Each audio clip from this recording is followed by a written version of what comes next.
And hello, everyone, and welcome out here to South County Stadium in Port St. Lucie.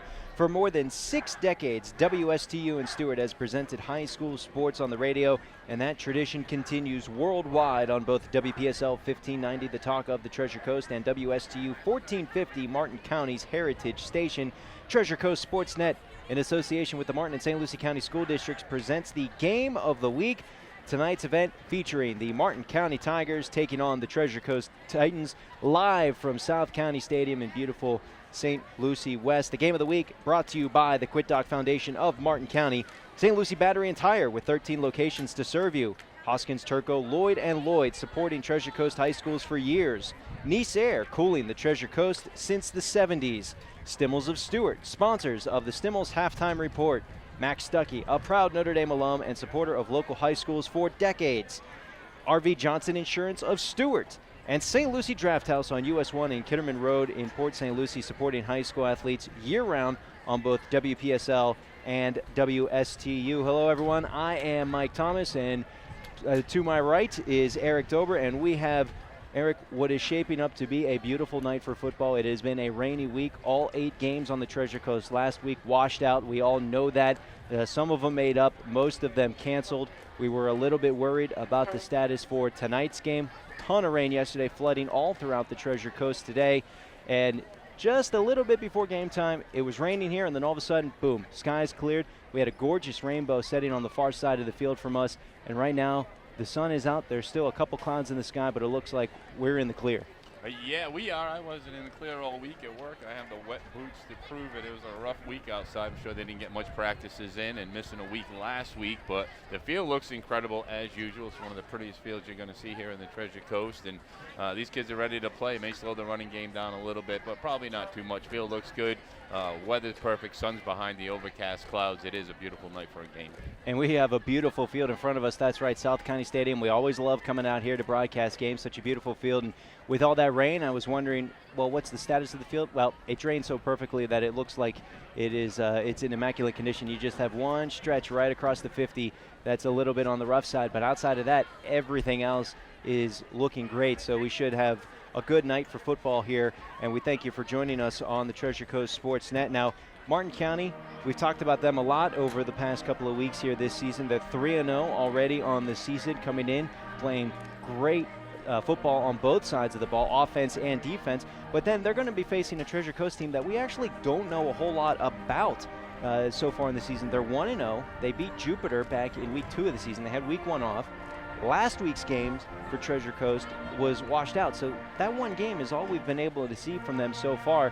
Last year, a down year for the Titans. They had lost 12 games in a row before coming in and beating Jupiter to start their season, and it is the homecoming already here for this Treasure Coast team, so there's a lot going on in the stands, a lot going on the sidelines, but we don't really know what to expect from the Titans on the field yet. No, we don't, but it seems like the offense runs through Sean Birchfield.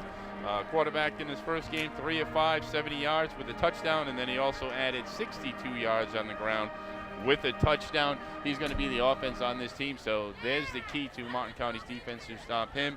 We want to keep an eye on the receiving side. Jonathan Thomas, he had 2 catches for 69 yards and put 2 in the end zone. So this Treasure Coast team, a tough season last season, a lot of new faces out there, a lot of older players. They were young last season, so good test for them tonight going up against the undefeated Tigers.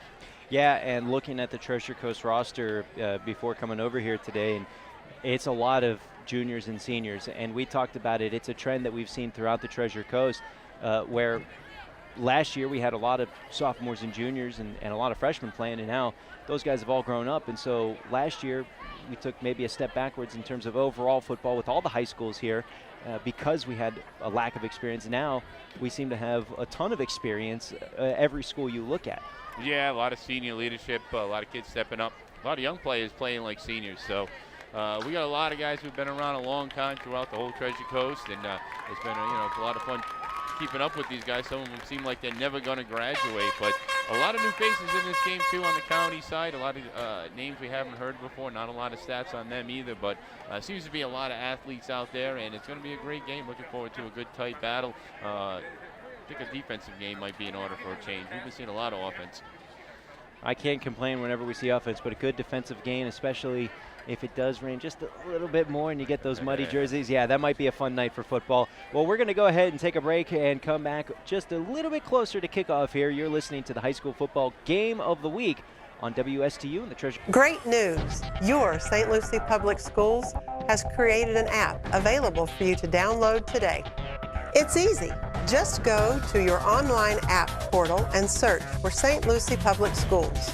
Once you have downloaded the app, you have handy access to St. Lucie Public Schools news, calendars, athletic events, parent resources, educator resources, and, with just a single swipe, contact information and website links for all public schools in St. Lucie County.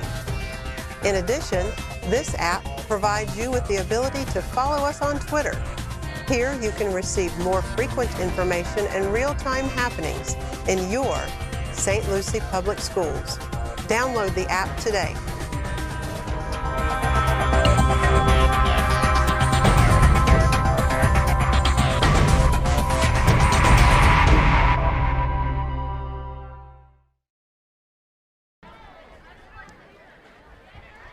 And welcome back out here to South County Stadium. Mike Thomas alongside Eric Dober. You're listening to the High School Football Game of the Week here on WSTU, and you're watching us on WLX-TV, the St. Lucie Education Channel. They'll be replaying this game Monday night at 6 o'clock, and then repeats will air throughout the week, and it'll also be available on demand on YouTube. So we thank the fine folks over at WLX-TV for coming out and helping us spread this high school football game, and it should be a fun one. Martin County taking on Treasure Coast. Now, Eric, Treasure Coast has been a school for, 9 years now?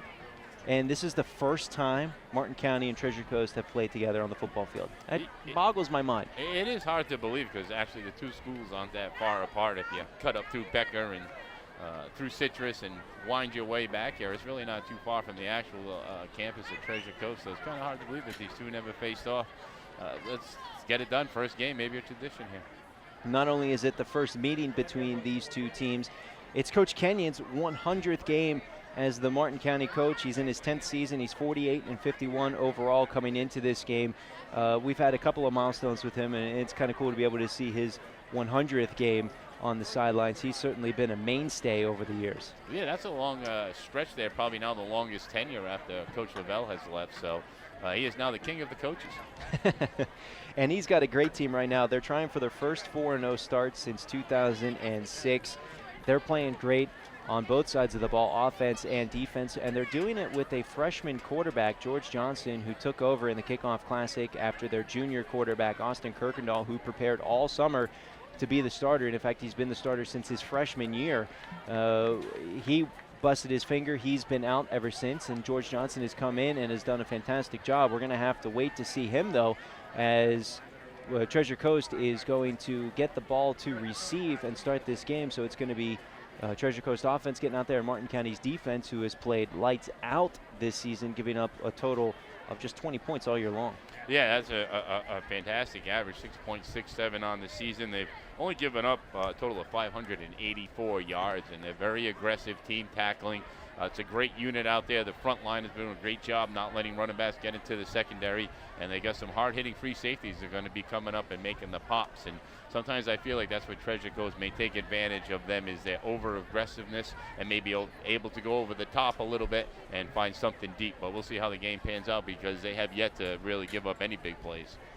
No, they haven't, and this strong defense is something that stretched back into the end of last year and rolled over through the Kickoff Classic. Started off with a shutout 28-0 win over Jupiter and held Westwood to just 6 points. And that was a game, Eric, where it really looked like Westwood was going to have a chance to kind of compete. It was 7-6 at halftime, and then the defense just came out and shut the door on Westwood in the first drive of the third quarter. They have that capability. It's something that we haven't seen from Martin County in a while, and this is shaping up to be a very fun season for the Martin County Tigers after 2 down years. They're wearing the blue and gold. Yeah, I like the schedule change they made this year. Not so heavy in the beginning, and it's really paid off. The confidence on the Tiger side of the field is built. These kids have worked hard the last couple of seasons playing against Central, Vero Beach, some really big schools, and it really paid the toll early in the season with the kickoff with the Martin County Bowl in there as well. So this season, a little bit easier start. I like the way it started, and Martin Bowl's a little bit later.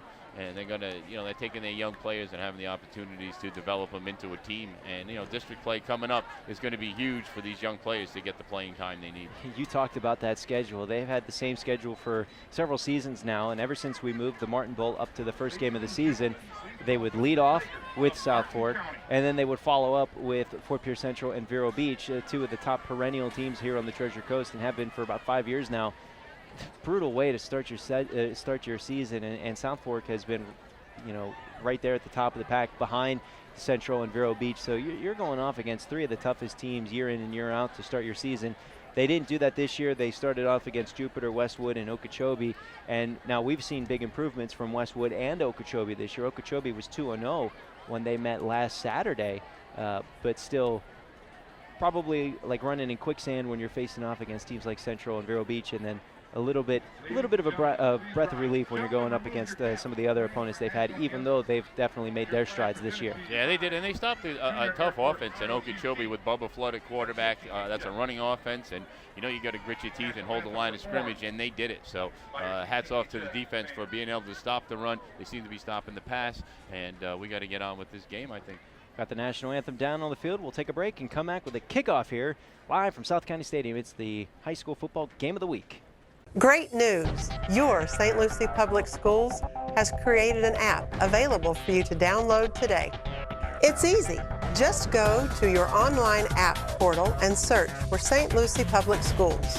Once you have downloaded the app, you have handy access to St. Lucie Public Schools news, calendars, athletic events, parent resources, educators resources, and with just a single swipe, contact information and website links for all public schools in St. Lucie County. In addition, this app provides you with the ability to follow us on Twitter. Here you can receive more frequent information and real-time happenings in your St. Lucie Public Schools. Download the app today.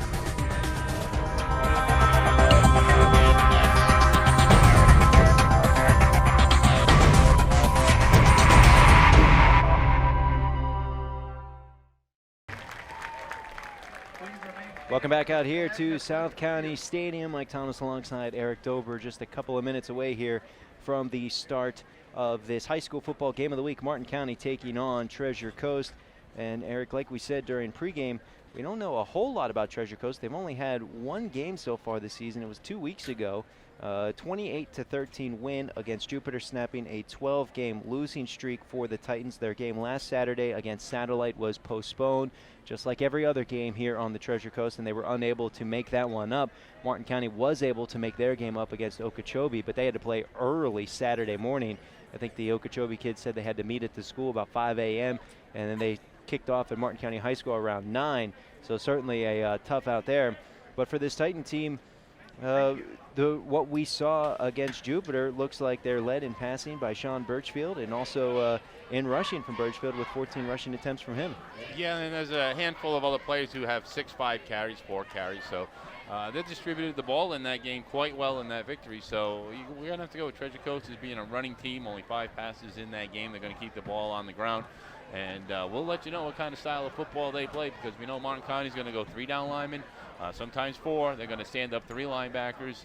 They're going to put a 4th linebacker in, and they're going to go 3 deep, and then maybe bring in a 4-back package in a long down situation. But they're going to try to put 8 men up on the line of scrimmage, and they're going to battle at the line of scrimmage.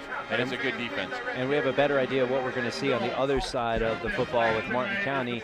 They're led by freshman quarterback George Johnson, who's starting because of the injured finger, to starting quarterback Austin Kirkendall for the Martin County Tigers. And Johnson is not playing like a backup. He is playing like a guy that has had several, years of experience under his belt. He's got the physical talent.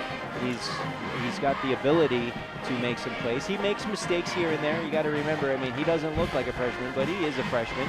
And I thought overall, I've been impressed with what we've seen from him, and also the success of the big jumbo package that Coach Kenyon loves to run, where he basically brings in everybody huge from the defense, stick them behind the line of scrimmage, and then snap the ball directly to Tristan Simmons and let him run wild. Yeah, bully football. I like it. Coach Kenyon likes to get inside the 20, and we're going to see that single back formation. two tight ends, everybody up on the line of scrimmage, but they got to get it to the 20. Benson can do it. George Johnson can do it. He is a very athletic quarterback. He can run the football. He'll buy himself time. He has a strong arm, and I'm sure the game's starting to slow down to him. Slow down a little bit. The butterflies are gone. He's taking more control of the team and feeling comfortable. So tonight's going to be a good test against this Treasure Coast team. And you look at who has had the rushing statistics so far on the season for Martin County. They've really spread the ball out. There are a lot of different players. Johnson leads everybody with 32 carries, but there are 5 other players with double digits in carries. Malachi Thomas leads that pack with 15 carries. James Blanks leads them with 130 rushing yards. He leads the team in rushing yards, and then Tristan Simmons 4 touchdowns on the season. So you certainly have a big running back by committee, I guess you would call it, here with this Martin County squad. It's a different person every week. Yeah, a different name. We didn't see any of these players last season in the backfield, so some talent back there. So it's fun to watch these kids catching on. The receiving corps is doing a great job. They have 5 touchdowns. Golino leads the pack with 4, and we have Bernat Martin and Notorian Tyson catching passes. And if you remember Notorious Titan, his freshman season at County for the basketball team was quite a devastating player. So a tight end and a big force right there to throw to. I know I like to be throwing to that 6'4", 240-pound tight end. So a lot of things going on in County, a lot of guys getting involved, and that's really picked up the offense, and it shows, averaging 30 points a game.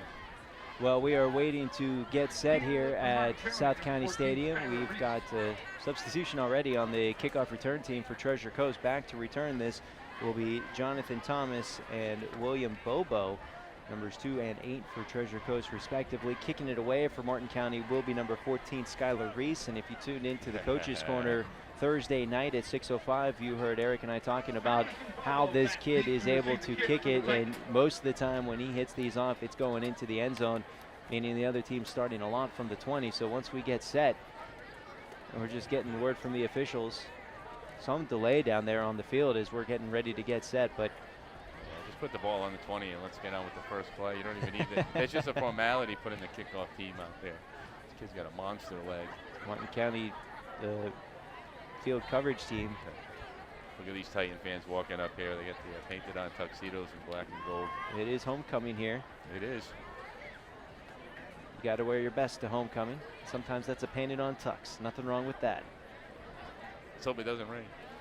Martin County is wearing their road jerseys. They've got their white shirts, blue pants, blue and gold numbers on the front and back. And right now Skylar Reese is flipping the football as we get set to get started. Treasure Coast wearing their all black jerseys. They got gold sleeves and they got that ombre number. Should be interesting as we get a little bit darker here at South County Stadium, but they started gold at the top and they ended black all the way at the bottom. So it should be interesting with us reading these numbers from up here at the field and really wondering what the holdup is. I do like the black and gold. I like Treasure Coast uniforms, all their sports. But the head referee is off to the side talking to some of the people over at the side of the Treasure Coast sideline. Nobody's over at the Martin County sideline. Coach Kenyon's just pacing back and forth. The sun is out. If you were worried about rain, looks like we missed the worst of it here at South County Stadium. Had a beautiful rainbow just before the game was set to start. We have all the officials here on the Titan side of the field, 3 of them. Not sure what they could be talking about. Both teams are out there ready to go. Martin County is out there. Skylar Reese has had the ball teed up, and I'm ready to go. Now he's just flipping the ball in his hand, and he got his field coverage team. They're just kind of bunched on either side of him. Treasure Coast in their traditional kickoff return formation, with Thomas and Bobo standing inside the 5-yard line whenever we are set. We looked like we were set, and then the officials pulled the other officials back, and they're talking to some of the people over down at the Treasure Coast sideline. Well, hey, first time these two teams get together to play. There's always a first for everything, right?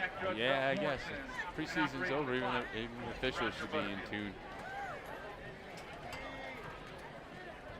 Well, some of the other games that we're going to be taking a look at tonight from around the Treasure Coast include Port St. Lucie at Vero Beach. Vero Beach looking to remain undefeated on the season, go to 3-0. Port St. Lucie looking for their first win. Jupiter is at Fort Pierce Westwood over at Lawnwood Stadium, and that was a game where most of the teams that have played against Jupiter have come out victorious. So we're hoping we can tell you that Westwood gets their first win of the season. Now the officials are pulling the players off the field. Right, Vero Beach this year, looking at their schedule, they have 3 away games at the last 3 games of the season. They haven't had 3 away games in the past 3 seasons alone. Well, we're going to take a quick break out here as they've got all the players now off the field. We'll take a quick 30-second timeout, Frank, and we'll come back and hopefully we'll have some answers for you, and we'll have more as we're still just waiting for kickoff here as you are listening to the high school football game of the week here on WSTU and Treasure Coast Sportsnet. Great news! Your St. Lucie Public Schools has created an app available for you to download today. It's easy. Just go to your online app portal and search for St. Lucie Public Schools. Once you have downloaded the app, you have handy access to St. Lucie Public Schools news, calendars, athletic events, parent resources, educator resources, and with just a single swipe, contact information and website links for all public schools in St. Lucie County. In addition, this app provides you with the ability to follow us on Twitter. Here you can receive more frequent information and real-time happenings in your St. Lucie Public Schools. Download the app today.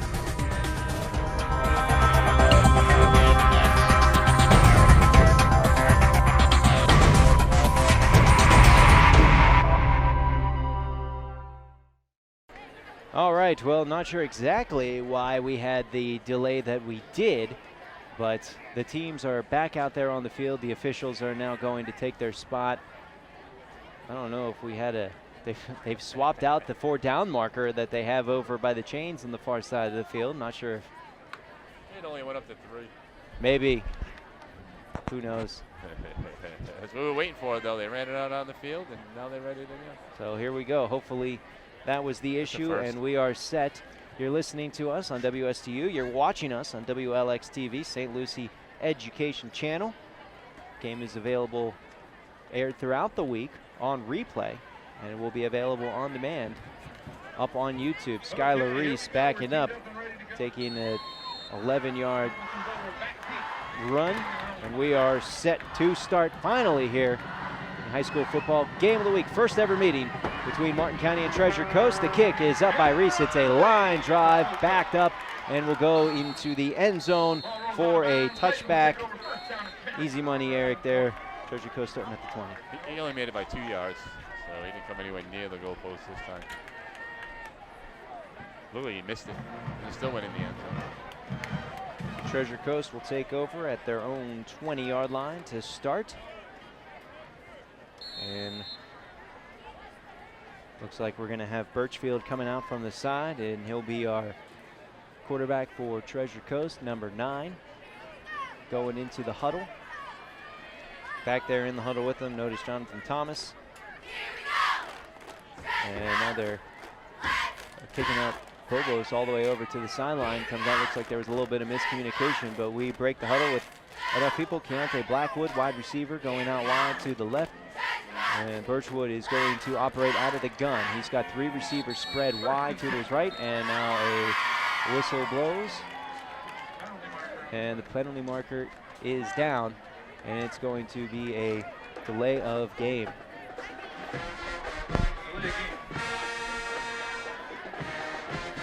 So they back them up 5 yards. It's going to be 1st and 15 down to the 15-yard line after the delay of game.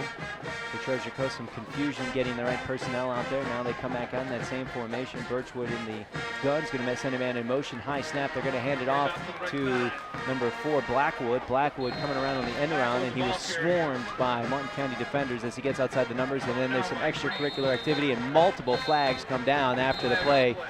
Some pushing and shoving from both sides. We will wait and see what the call is from the official, and both fouls happen after the play.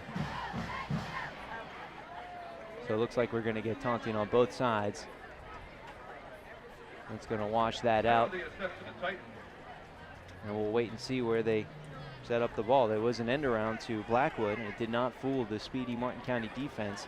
He was dragged down for a short gain, if anything, on the play. Ball's at the 15-yard line. Treasure Coast going from left to right. More conference between the officials. County came out 8 men up in the box. Nice job by number 4, Roderick Harris, on that play. The junior coming around from his right end position, right cornerback, chasing down the runner on the opposite side of the field. So very aggressive County defense, and looks like the Titans are going to try to spread this defense a little bit and not allow them to put 8 men in the box. Interesting formation for Treasure Coast. 3 receivers on the left side of the line, 1 to the right, 1 man in shotgun formation with Birchwood back there with him. They're going to send another man in motion. They're going to flip it to him. It's Anthony Bailey. Bailey gets through 1 tackler, gets out across the hash mark at the 15, and then is stood up and put down. So Treasure Coast is trying to test the speed of this Martin County defense by going side to side, and Martin County's defense is holding. Yeah, nice job coming up and making the big hit is Cody Smith, the junior, coming up from his safety position. He'll do that all game. He likes to hit. And a nice job by number 57 to get the ball slowed down so Smith can come up with Michael Hunter, and another name on that defensive line we'll be talking about a lot. Plays right tackle and does a very good job holding that line of scrimmage. So they're showing 3rd down and 14, the long 14. The ball is at the 16-yard line. They need to get to the 30 to convert. Omari Cobb will come running in from the sideline for Treasure Coast. Birchfield will be in the shotgun formation. And now we're going to get some more whistles as we wait and see the head official talking to the Treasure Coast offense. Don't see any flags down. Well, there it is. And it's going to be another delay again, or a substitution error on Treasure Coast. So back them up another 5 yards. It looks like they haven't played in a couple of weeks. They can't seem to get it together on the field. And it's been 2 weeks since they've been able to get out there down to the 11. It's 3rd and 19 now for Treasure Coast. Jumbo formation, and more whistles will blow. A timeout called by Treasure Coast as they need to talk some things over on their side. First drive looking like a team that's only played 1 game in the season and hasn't played that in a couple weeks. They're having a tough time getting the plays off. They need to maybe huddle up, talk about it in the huddle, keep it simple right now. 3 different formations so far on 3 different plays, and 2 out of 3 they look confused. So the ball is at the 11-yard line off the left hash. They need to get all the way out to the 30. It's 3rd and 19. And looked like that last formation, Treasure Coast was just going to go for field position. It almost looked like a quick kick formation where they were just going to punt it off on 3rd down. And on 3rd, though? Sure, why not? You got all that yardage, nobody deep. Although, I don't know if I want to kick it back to Christian Simmons or Perry Ellis or Cody Smith without having some coverage out there, but it looked like they were just going to pull that 3rd down quick kick and catch County off guard. Martin County will have 3 deep standing at the 25-yard line. And they're going to have 3 down linemen. Titans bring up everybody into the formation. They're going to snap it to Birchfield. He's got a bunch of blockers in front of him. He's got a seam outside the numbers. He gets out close to the 1st down marker, and he is dragged down short. What a play there. And that was running with the football. Oh, that was a tough spot right there. I think that was Birchfield. But he got closer to the actual 1st down marker. It looks like he actually got over, but official steps in, says the knee with the downing. Kept him short by 2 yards, so definite punt situation right now. Yeah, it's a 17-yard gain. I thought he got out to the 29 myself. I figured he'd be short of the 1st down. But they spotted him at the 28. It's a full 2 yards. The ball is on the right hash now. They need to get out to the 30. And it looks like they're going to go for it here. Same formation as last time, jumbo formation. Everybody up inside the line. Martin County brings up people to the box.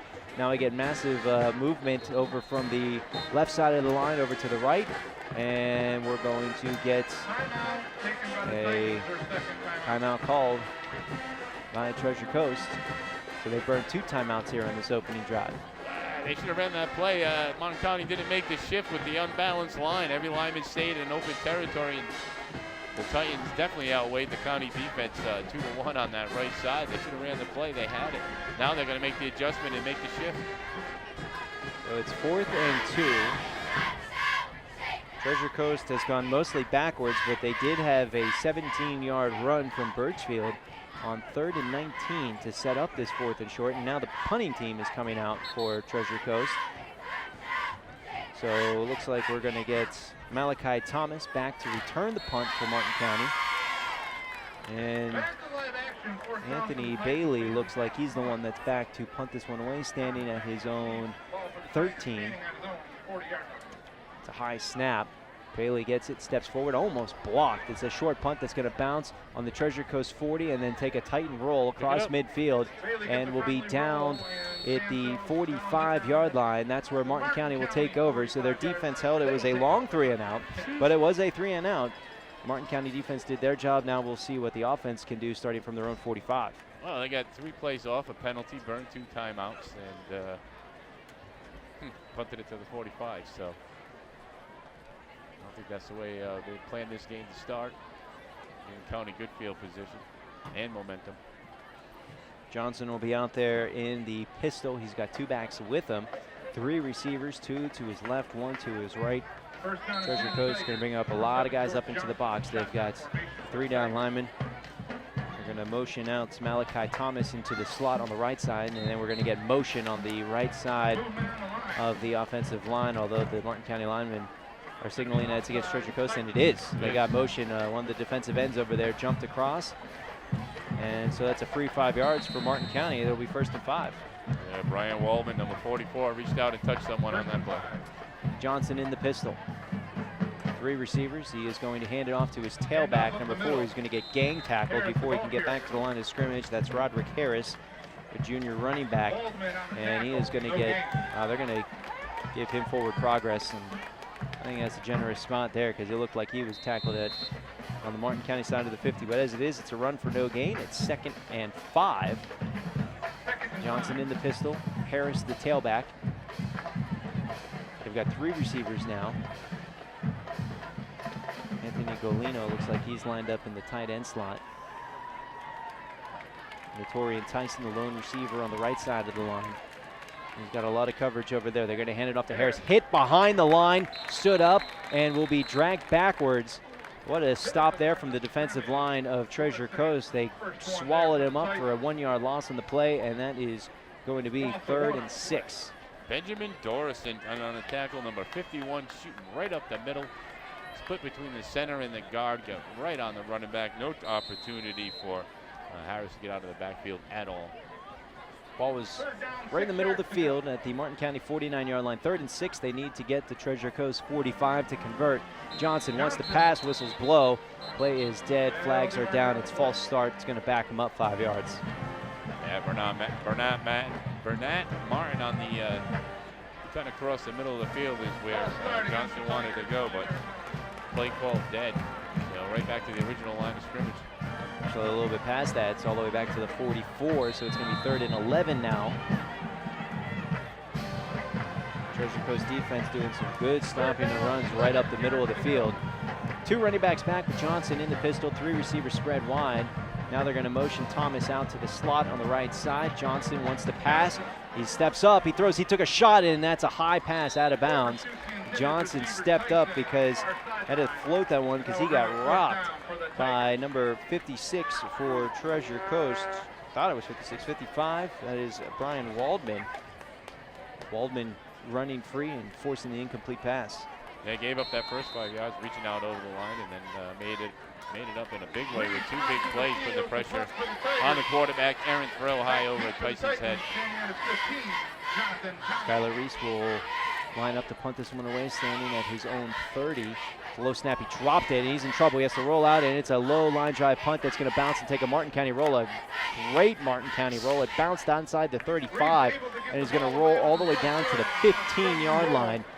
Reese really got away with one there because when he dropped that one, he looked up and had 3 black jerseys in his face. And he kicked it with his left foot, so he rolled out to his left, kicked it with his left foot, still line drive the 30-yard kick. Both teams trading 3 and outs to start. But once again, Treasure Coast will start inside their own 20, this time from the 15. It's 1st and 10. Ball is on the left hash for Treasure Coast.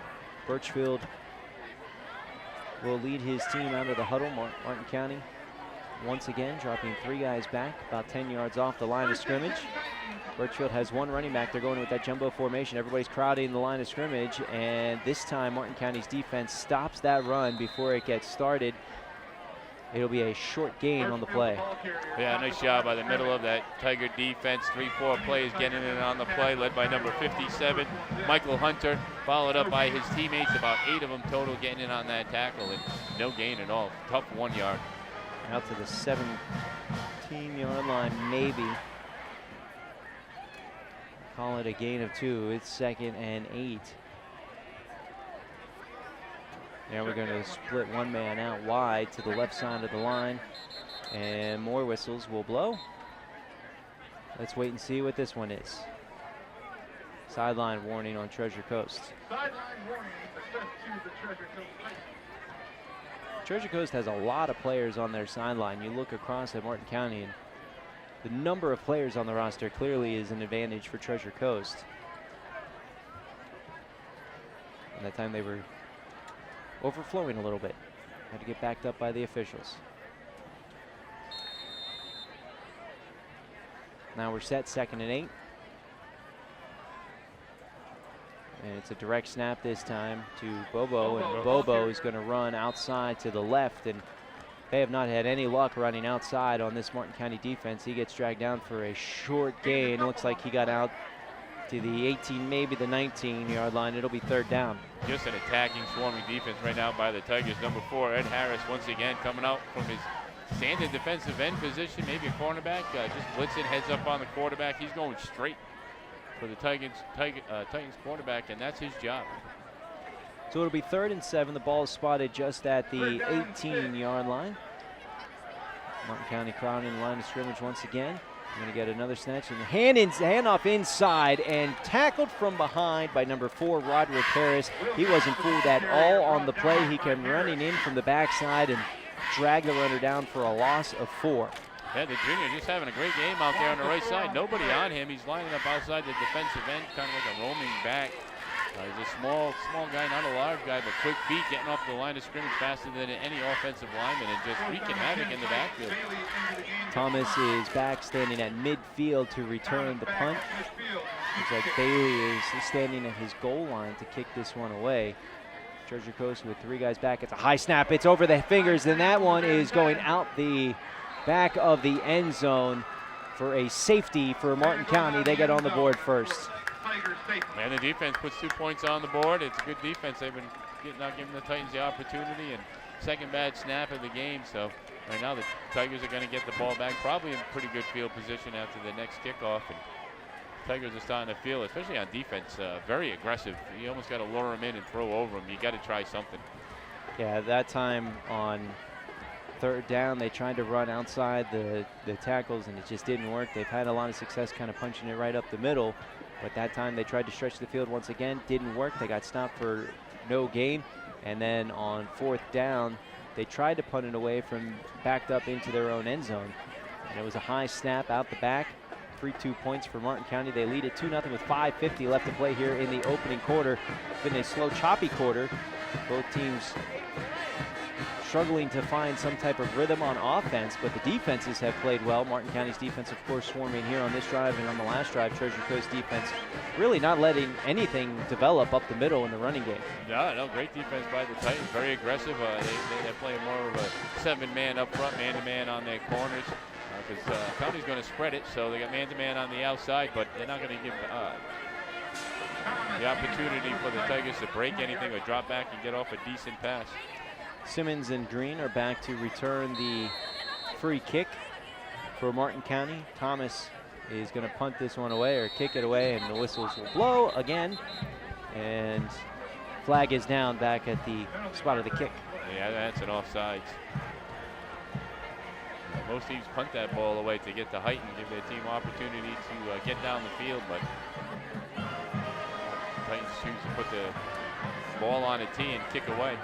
That's going to back them up 5 yards. Even better field position for Martin County to start this one, as they were kicking from the 20. Now they're kicking from the 25.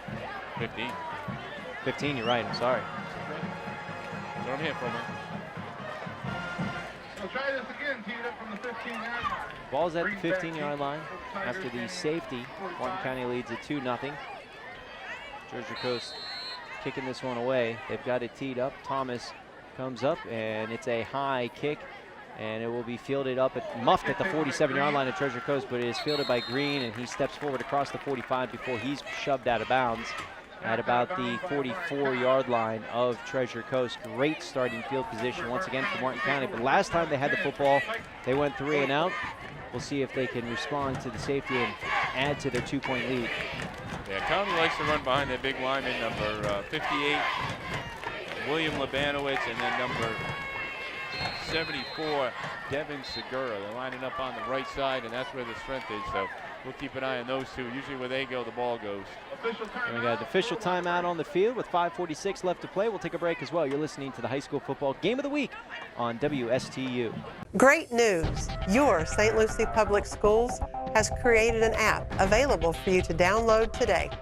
It's easy. Just go to your online app portal and search for St. Lucie Public Schools. Once you have downloaded the app, you have handy access to St. Lucie Public Schools news, calendars, athletic events, parent resources, educator resources, and with just a single swipe, contact information and website links for all public schools in St. Lucie County. In addition, this app provides you with the ability to follow us on Twitter. Here you can receive more frequent information and real-time happenings in your St. Lucie Public Schools. Download the app today.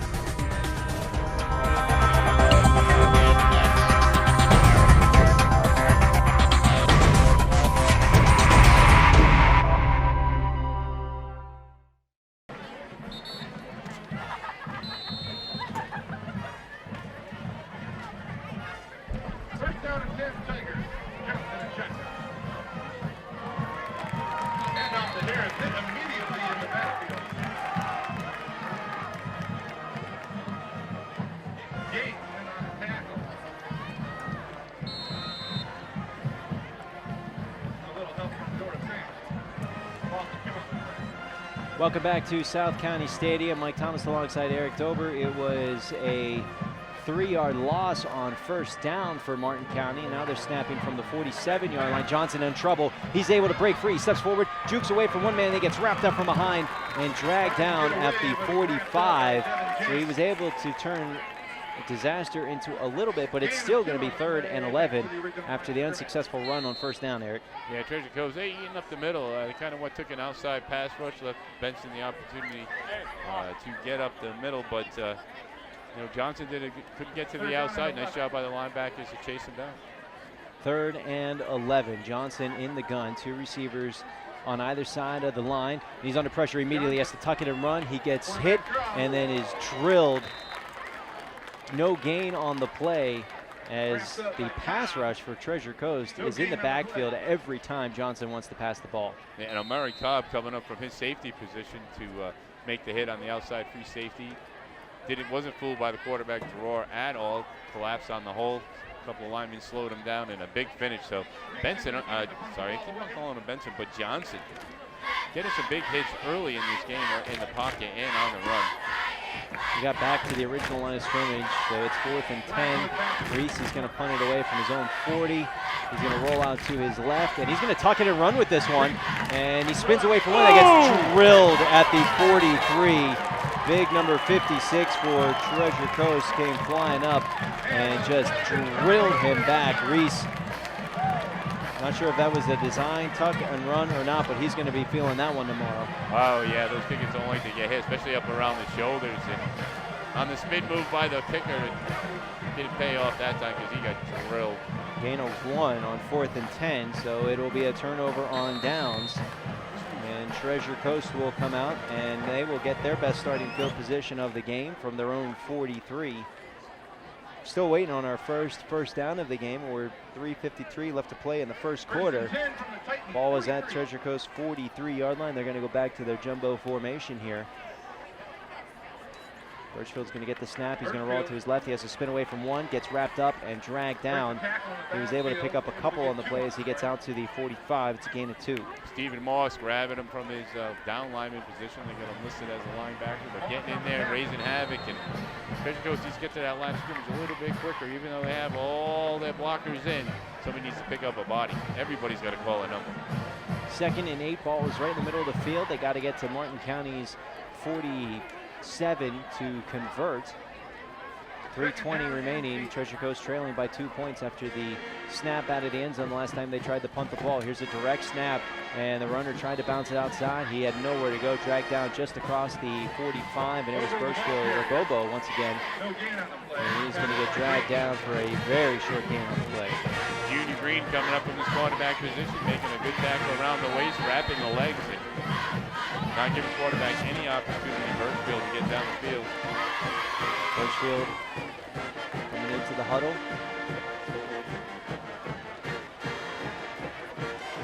Treasure Coast will break the huddle, will come in. Birchfield will stay in the gun.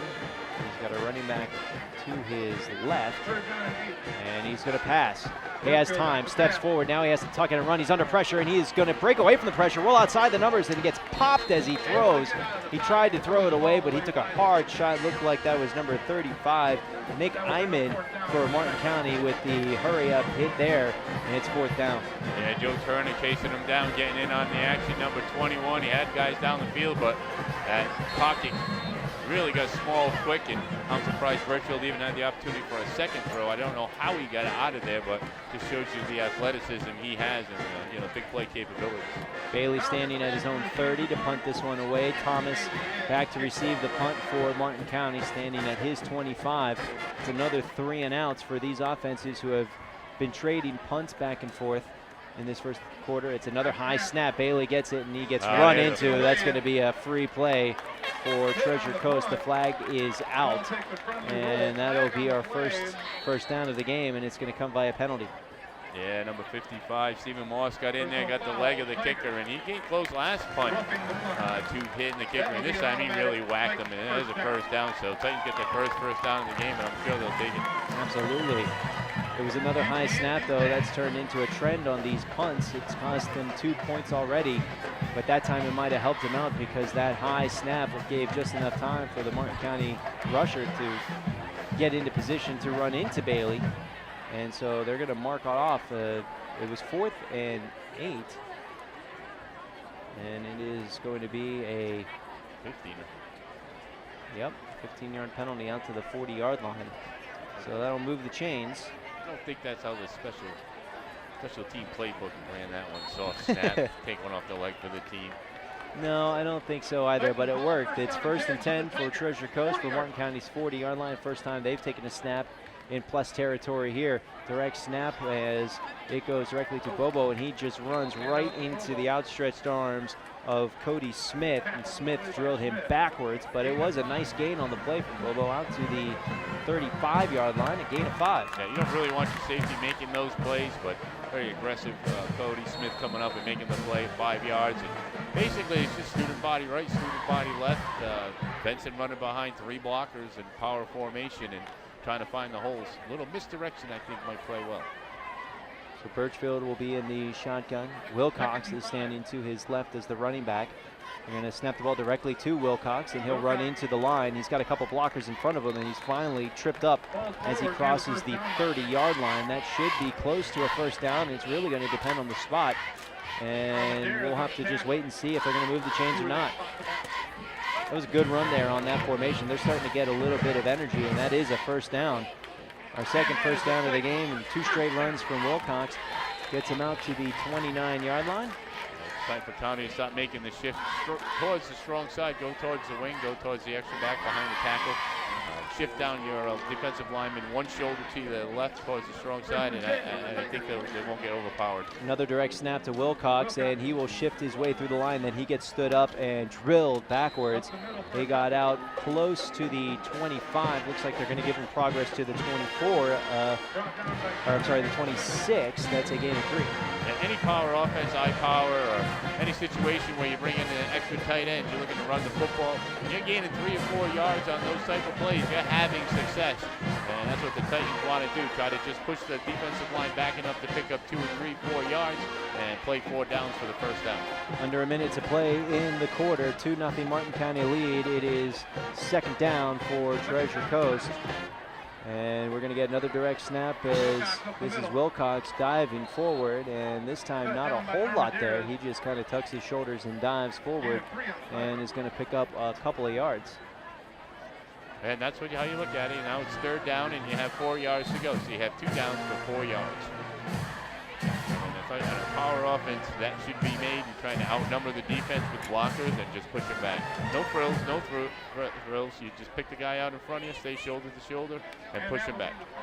Ball is at the 22-yard line. When we come back and start the second quarter, we'll take a break. You're listening to the high school football game of the week on WSU, and you're watching us on WLX TV, St. Lucy's education channel.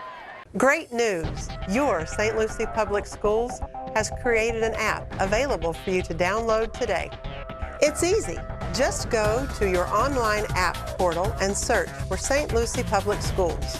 Once you have downloaded the app, you have handy access to St. Lucie Public Schools news, calendars, athletic events, parent resources, educator resources, and with just a single swipe, contact information and website links for all public schools in St. Lucie County.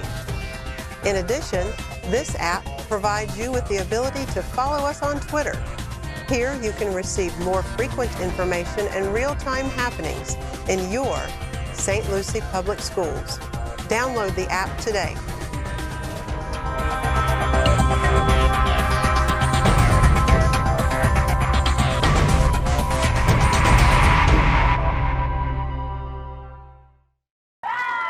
Welcome back to South County Stadium. Mike Thomas alongside Eric Dober. It's third and 3. They need to get to the 19-yard line. They are at the 22. They are now going from right to left. Treasure Coast trailing 2-0. A safety on a botched snap during a punt for Treasure Coast in the first quarter is the difference in this game. But they've had a lot of success here. A drive that was extended by a running into the kicker penalty by Martin County. And since then, this offense for Treasure Coast seems to have figured things out, running the football with Wilcox, and they're going to tuck it from Birchfield, and this time they fooled the defense a little bit there. He was able to get out across, pick up a first down, and then some, as he is dragged down near the 15-yard line. That was a gain of 7, and it will move the chains.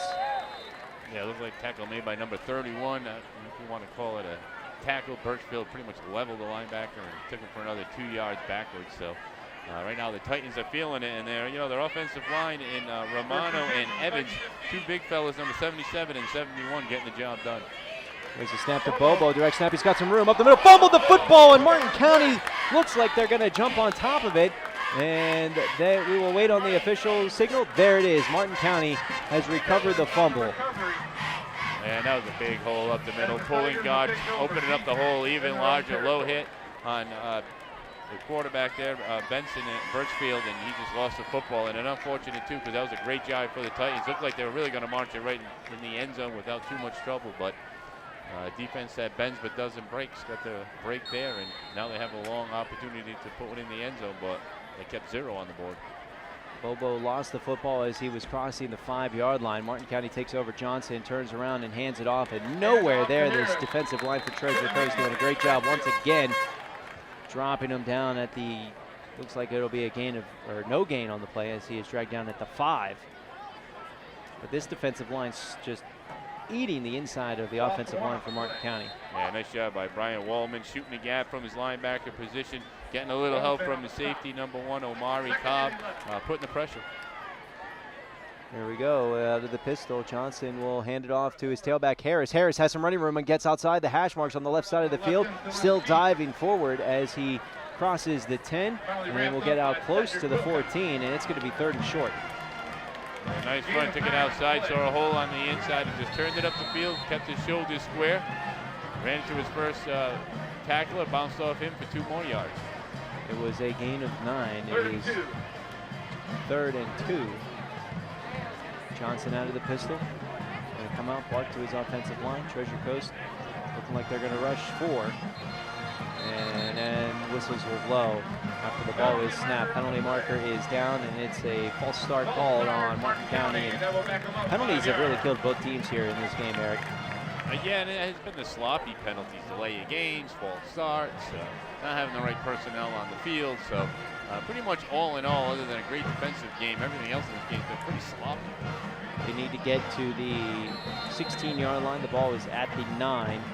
It's going to be 3rd and 7 after the false start penalty on Martin County. Johnson is in the pistol. He's going to have 2 receivers to his right, and he wants to pass. He's got time. He throws over the middle of the field. He overthrew his receiver. He had Malachi Thomas open, but he couldn't thread the needle in between the zone coverage of this Titan defense, and the incomplete pass will bring out the punting unit. Anthony Galino went on the pass pattern. Looked like he ran into the same zone as his other receiver. He ended up sending 2 wide receivers in the same open space. So a little miscommunication on what pass patterns were supposed to be run. Sent a couple of defenders into Johnson's eyesight, and he just let that one sail, not seeing the receiver. Well, we've had both teams trying to punt it out from their own end zone. Last time Treasure Coast snapped it out of the end zone for a safety. This time Skylar Reese standing 5 yards deep. It's a low snap, bounces into him, and he is going to punt this one up. It is a high punt, but it is short, and it will be fielded and returned at the 44-yard line.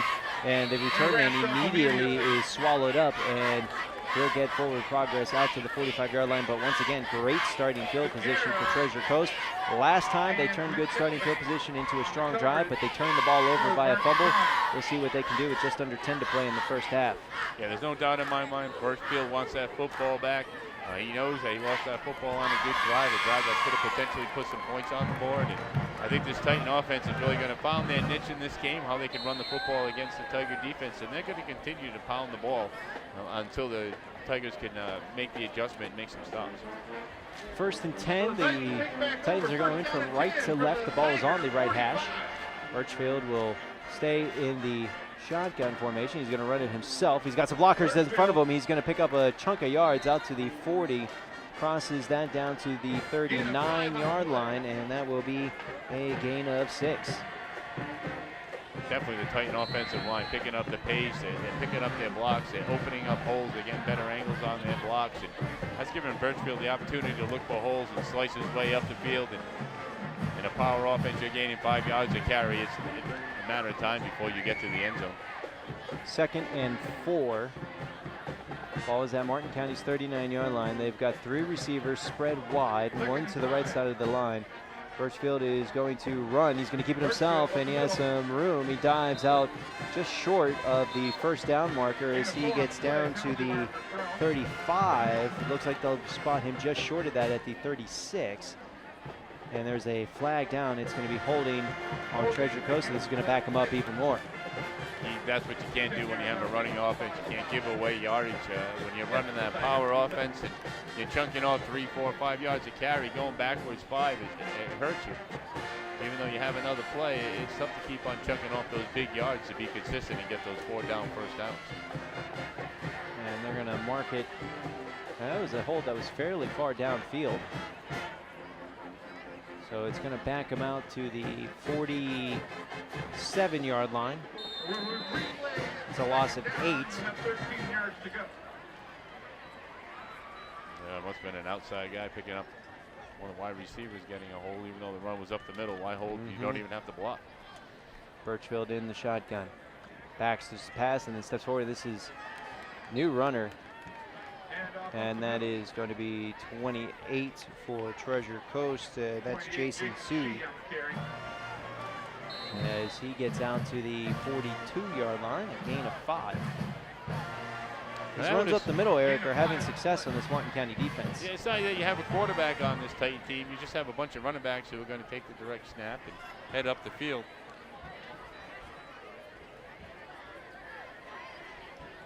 We got Birchfield in the backfield as well. 3rd down, 8 yards to go. See who gets the snap here. And it is to Birchfield. He's going to roll it to his right. Harris is chasing after him. The pass is thrown, and it is caught. And that'll be good for a first down. As didn't see who caught it. It looks like it was Spencer for Treasure Coast. As he gets out to the 32-yard line. It looks like they're going to give him progress too. 10-yard gain, good enough for a first down. It is a little rollout pass, something different. Plenty of time for Birchfield to get to the outside. A nice catch down low. I thought it skipped and hit the ground from up here, but apparently receiver got his hands under the football, and first down of the game. 1st and 10. Birchfield will keep it himself. He runs off the right side. He runs right down the hash, and then he gets thrown outside. And he is going to get out close to the 30. Looks like it'll be a gain of about 2. And maybe, yeah, let's give him a gain of 3. They're going to give him progress out to the 29-yard line. Nick Iman came up and hit Birchfield right at the line of scrimmage, but Birchfield showing some strength because Nick Iman, not a small linebacker, very tough football player, got carried for 3 yards. 2nd and 7. Looks like it's Birchfield and Wilcox back there with him. It's a snap to Wilcox, and he has a lot of running room up the middle of the field. He gets upended and then pound driven back down, and either the ball's loose or some pushing and shoving. Martin County players dragging their own out of the pile. Looks like there wasn't a fumble on the play, just I'll tell you what, very physical out there. Both defense really getting to it and really being aggressive. And kind of suspected that'll be a good defensive game, and so far it has been. Both teams getting real aggressive and really putting it to each other. 3rd and short after the 5-yard gain. Ball's at the 24-yard line. They need to get to the 22. Here's a direct snap, Bobo, and he's going to pick up the 1st down and then some as he gets out to the 20-yard line. They might give him progress to the 19. It looks like they will. That's good enough for a 1st down. With 6.5 left to play here in the 1st half, Martin County leads at 2-0, but once again, the Titans are driving. Yeah, Nick Iman with the tackle, but what I like is Birchfield taking his time now. It looks like the confidence is building. If he's getting to the line of scrimmage and not seeing a hole, he's slowing down and waiting for it to open up and then turning on the speed. So Birchfield definitely showing his athleticism out here and just basically direct snaps and running. Official timeout gives us a chance to step away. You're listening to the High School Football Game of the Week on WSTU, and you're watching us on WLX-TV, St. Lucie Education Channel. Great news! Your St. Lucie Public Schools has created an app available for you to download today. It's easy. Just go to your online app portal and search for St. Lucie Public Schools. Once you have downloaded the app, you have handy access to St. Lucie Public Schools news, calendars, athletic events, parent resources, educator resources, and with just a single swipe, contact information and website links for all public schools in St. Lucie County. In addition, this app provides you with the ability to follow us on Twitter. Here you can receive more frequent information and real-time happenings in your St. Lucie Public Schools. Download the app today.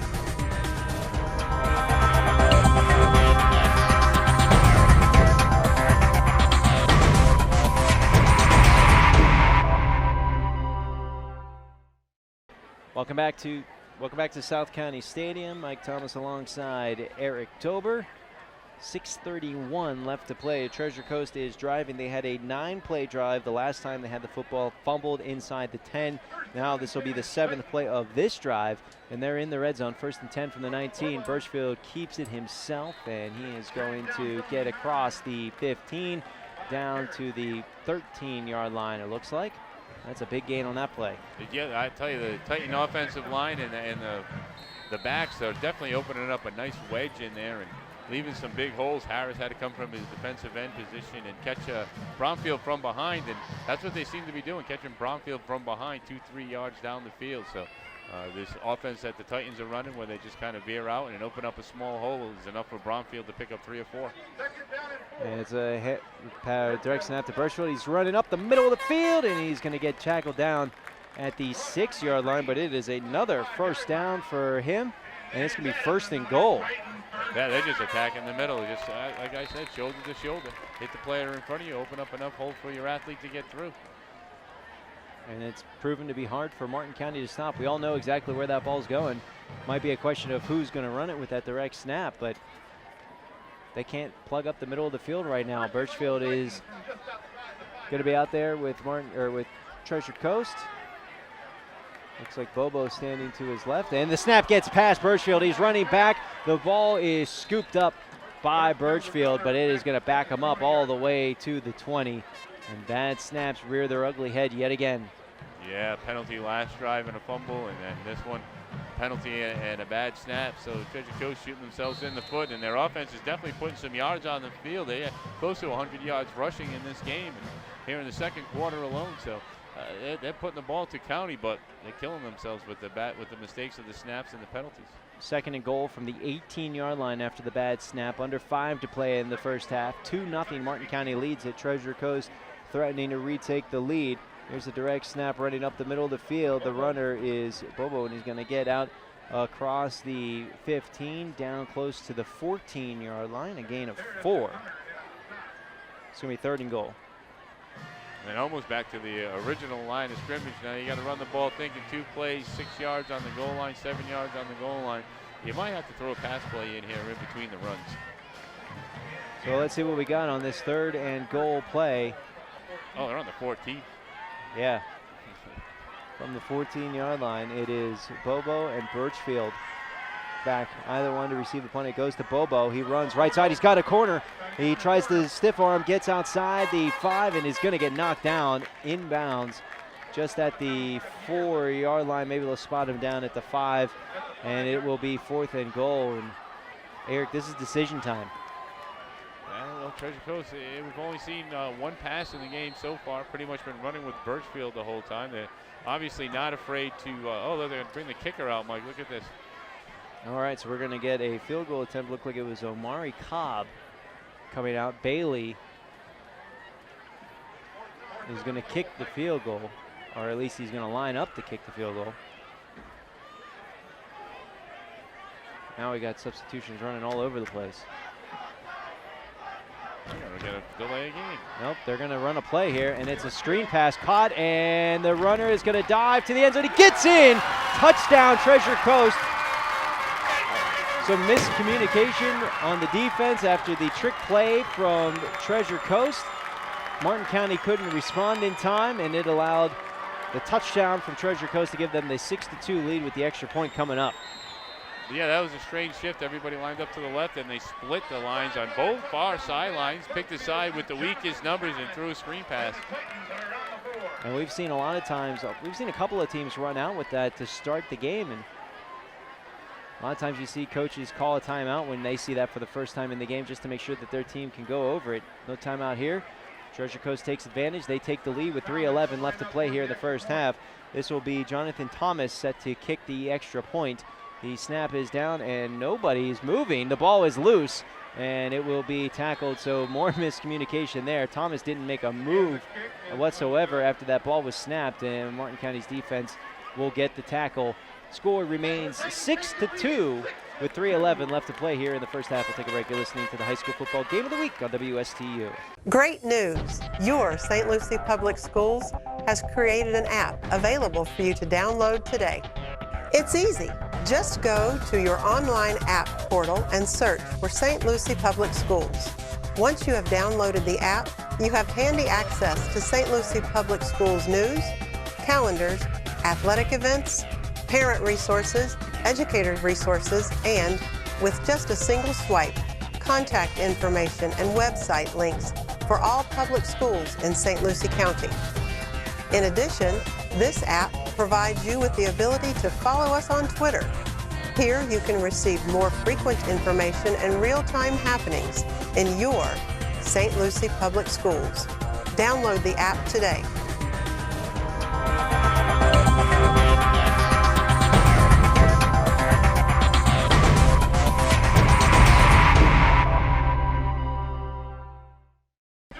I get to the window, it's easy. You want to switch sides?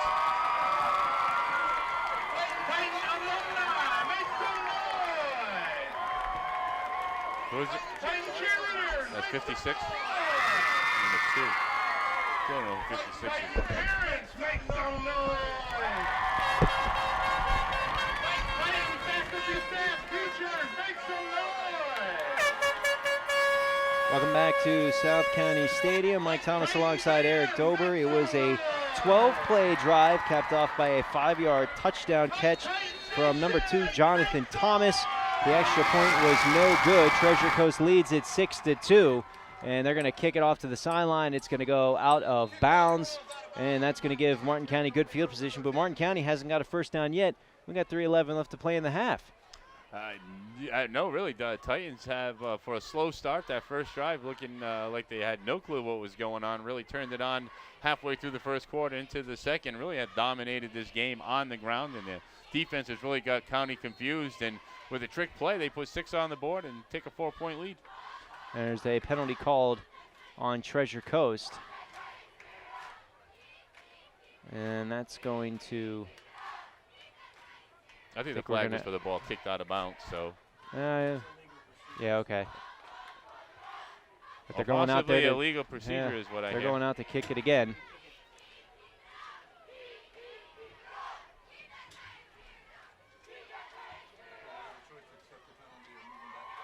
So they're going to move them back 5 yards. They're going to be kicking from the 35. Martin County was already going to be getting good field position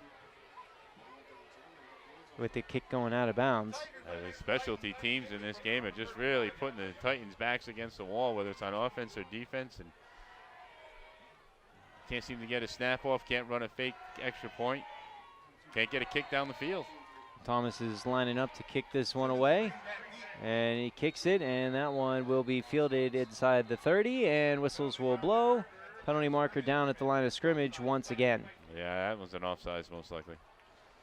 Yeah, I did see that call from the official on the far side. It's going to back him up even more, and we've seen a lot of penalties here in this game. The officials have been using their whistles overtime here tonight. Yeah, County's just gaining yards. If they gain 10 yards and haven't even touched the football. Well, Treasure Coast has found a way offensively to gain some momentum. Their last 2 drives, they were knocking on the door, getting ready to score a touchdown before they fumbled it. Martin County still hasn't been able to get anything going offensively, so they turn the ball right back over to Treasure Coast.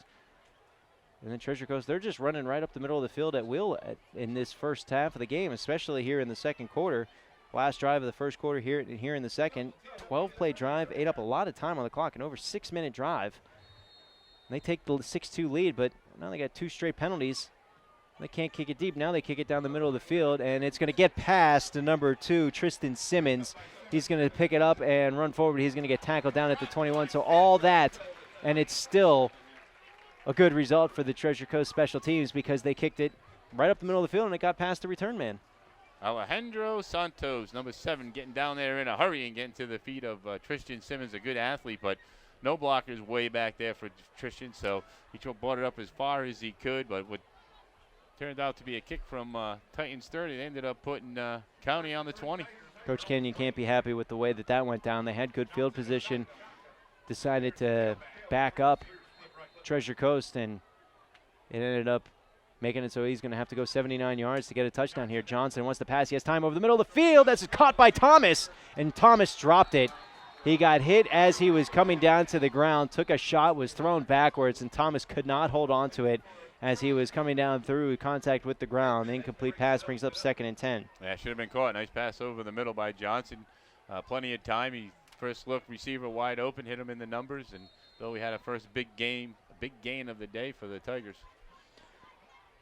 So Johnson getting into a little bit of a rhythm here, throwing the football. We've seen him off the mark a little bit, but that one was right on the money. Just Thomas couldn't come down with the catch. Johnson is going to hand it off to Thomas, and he tries to come up the middle of the field. He is dancing, but he has nowhere to go. He's going to get dragged down at the 24-yard line. That's a gain of 3 on the run, and it is going to be 3rd and 7. Nice job by Santos again on the corner position, shaking his blocker and not allowing the County runner to get up the field on the reverse handoff.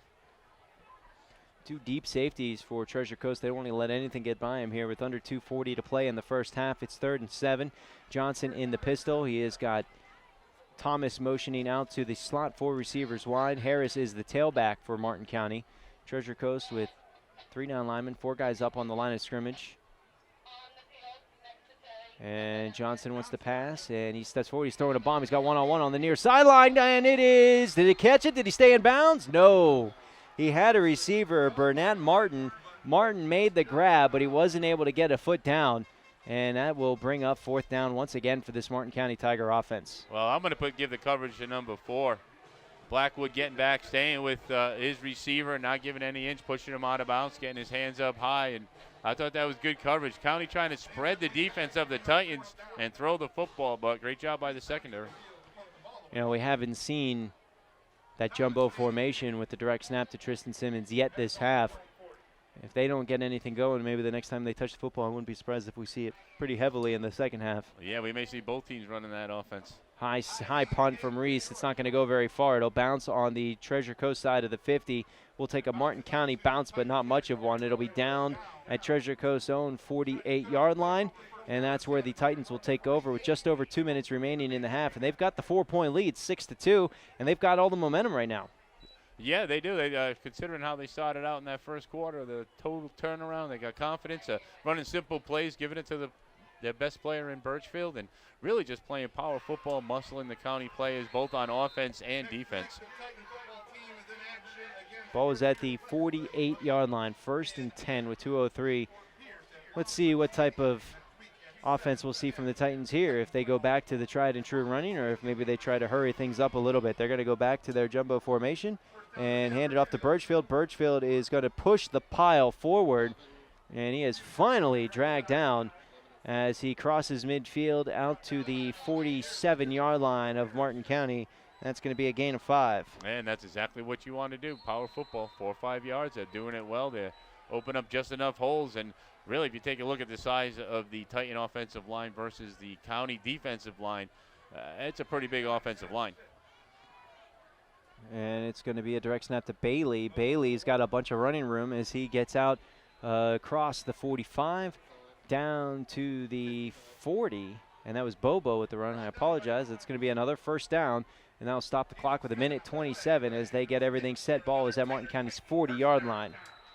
Defensive linemen on the weak side need to follow the pulling guards and tackles. Titans are pulling everybody to the left side of the line. Everybody's getting in front of Birchfield. There's another direct snap to Bobo. Bobo got hit hard in the backfield. And Martin County saying the ball came out, but it will remain Treasure Coast football, but it's a short loss on the play, looks like. Now they're going to spot him right at the 40, so no gain. Titans trying to run the weak side, back door on far side linebacker. Fortunately trying to catch his number, came up and made a great play at the legs and knocked the Titans back for their first running loss in a long time. 45 seconds and counting remaining. Bobo and Birchfield are in the backfield. They do have 3 wide receivers spread out, but why take it out of the running game when you've had this much success? This is Bobo running up the middle of the field, and he is going to drag some tacklers across the 35 down to the 33, and it's going to bring up 3rd and short.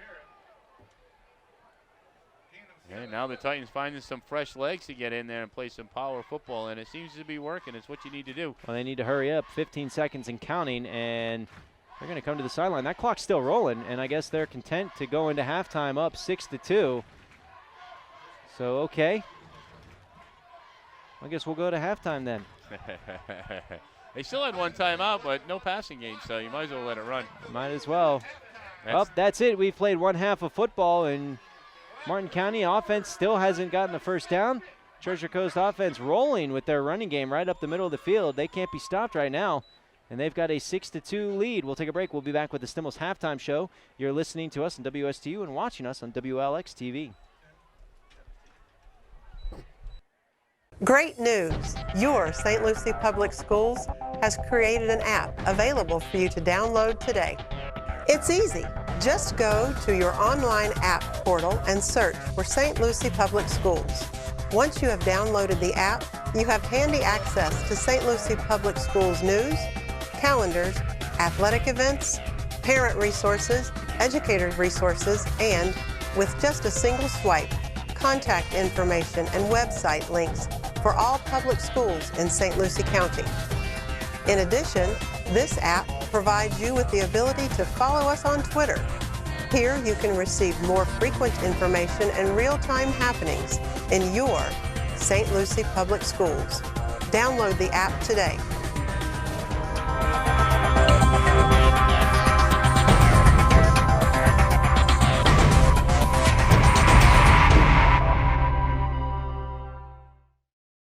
Welcome back to South County Stadium. Mike Thomas alongside Eric Dober, the Stimmels halftime show. Treasure Coast leads it 6-2. Both these teams undefeated so far in the season. Martin County 3-0. Treasure Coast 1-0. Their game last week against Satellite was rained out, so they've only had that one game. We didn't really know what to expect, but what we've seen here tonight, Eric, is a power running team in Treasure Coast, and they have found a weakness on that Martin County defensive line, and they're exploiting it. Yeah, they're doing a great job with the power football, lining up with a wing back and another running back right behind the tackle. They're going strong power side. They'll pull the opposite side guard and tackle and throw them into the hole. And Birchfield just takes the football on a direct snap and takes it right behind his big play, his shoulder to shoulder. It's a big offensive line for the Titans. They're starting to push around the defensive line of County, I think, who burnt themselves out early in that first quarter and find themselves on their heels, making a lot of tackles from behind Birchfield. And Martin County's offense really struggling to get anything going, and I'm surprised that after a couple of drives where it was evident that the traditional formation for Martin County was really struggling to find momentum against this Treasure Coast defense. Surprised we didn't see the jumbo formation with Tristan Simmons and most of the linebacking core. It really, as Coach Kenyon told us on the Coaches Corner, it really ups the intensity in his players. And that might be exactly what this Martin County team needs in the second half. Yeah, only down by 4. They could be down by more, no doubt about it. But County's still in the game, only down by 4. The other argument to that is Treasure Coast has scored all the points.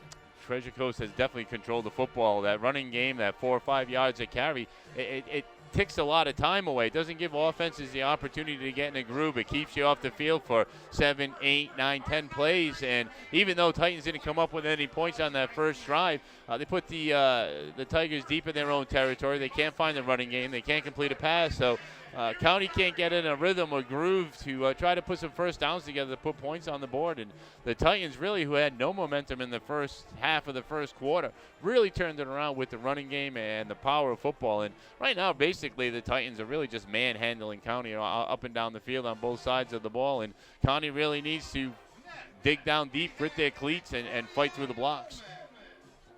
Well, we're just getting started here with the Stimmels halftime show. We want you to settle in with us because it's homecoming out here at Treasure Coast High School. So we got a elongated halftime as everybody is out on the field, and all of the homecoming couples are making their way across midfield. So it is going to be an extended halftime here. We're going to take a break, come back with scores from other games around the area. We've got a couple of district matchups we're especially going to be keeping our eye on, including Jensen Beach's game up at Bayside. So make sure to keep it tuned right here, and we'll be back in just a couple of minutes. You're listening to the Stimmels halftime show on WSTU, and you're watching us, WLX TV, St. Lucy's education channel. Great news! Your St. Lucie Public Schools has created an app available for you to download today. It's easy. Just go to your online app portal and search for St. Lucie Public Schools. Once you have downloaded the app, you have handy access to St. Lucie Public Schools news, calendars, athletic events, parent resources, educator resources, and, with just a single swipe, contact information and website links for all public schools in St. Lucie County. In addition, this app provides you with the ability to follow us on Twitter. Here you can receive more frequent information and real-time happenings in your St. Lucie Public Schools. Download the app today.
Welcome back to South County Stadium. Mike Thomas alongside Eric Dober. It's the Stemmels halftime show.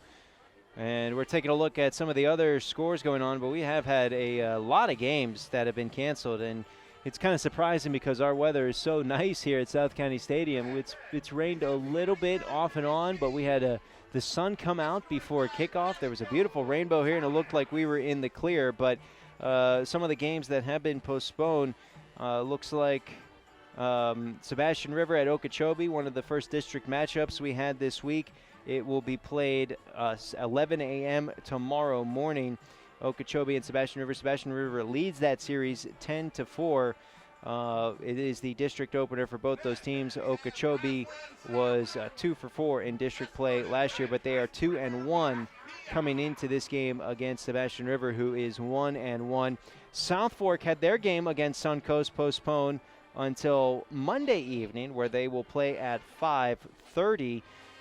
Suncoast 0-2 on the season. South Fork looking to improve to 4-0, and it was pretty easy decision, I think, for South Fork to postpone that till 4 o'clock because they're on bye next week, so they'll have, even with playing on Monday, they have a long week to prepare for the Martin Bowl.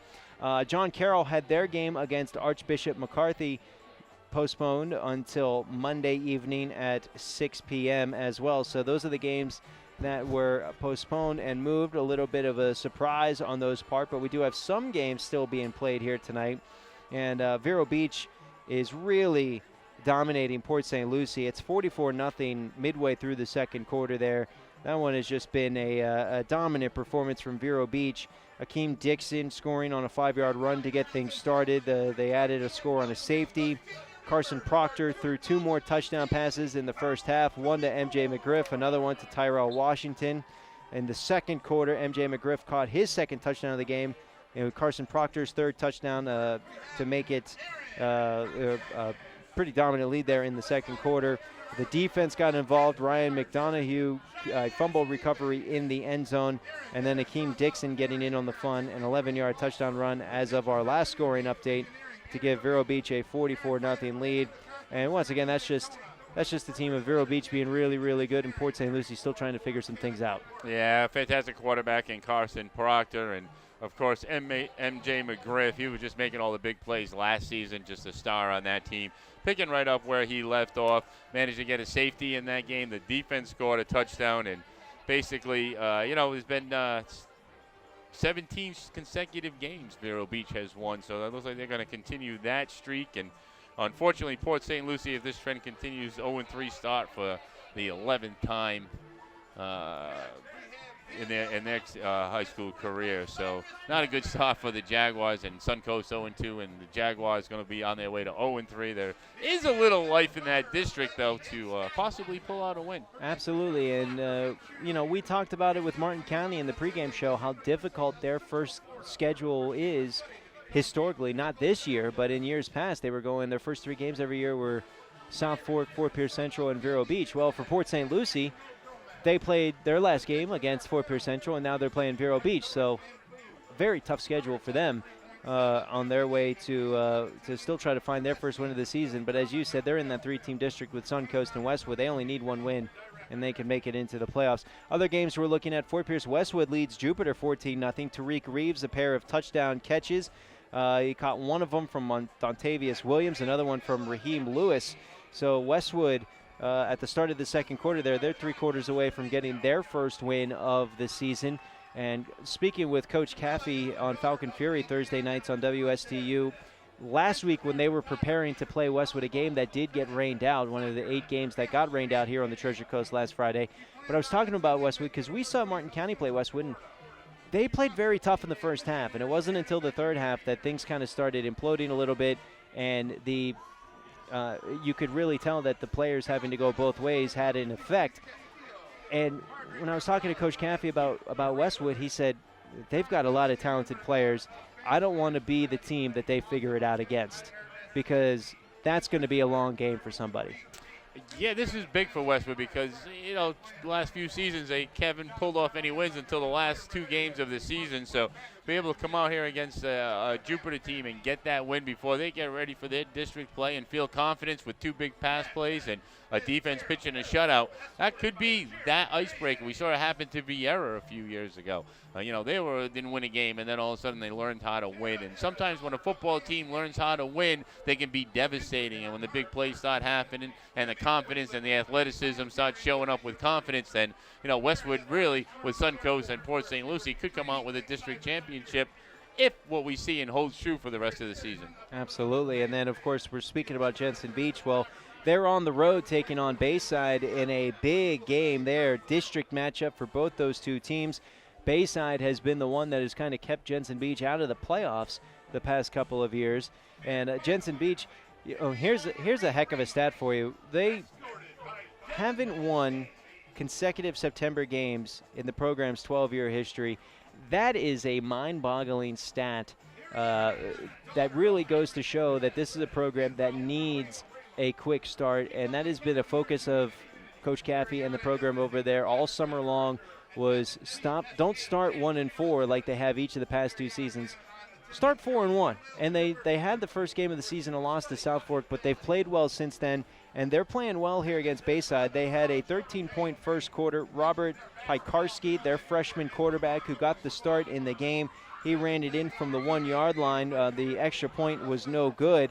And then Tyrese Jackson, that sophomore who just seems to make big plays every single week, he recovered a fumble and returned it 10 yards for a touchdown. That time the kick was good, and it gave Jensen Beach a 13-0 lead early in the first quarter. But since then, in the second quarter, Bayside was able to get a touchdown and make it 13-7 with 6:02 remaining there in the second quarter. So certainly anybody's game at this point. But Coach Caffey was calling that a playoff game for his program and one of the biggest games of the season. And certainly we can all agree it's the biggest game of the season up to this point.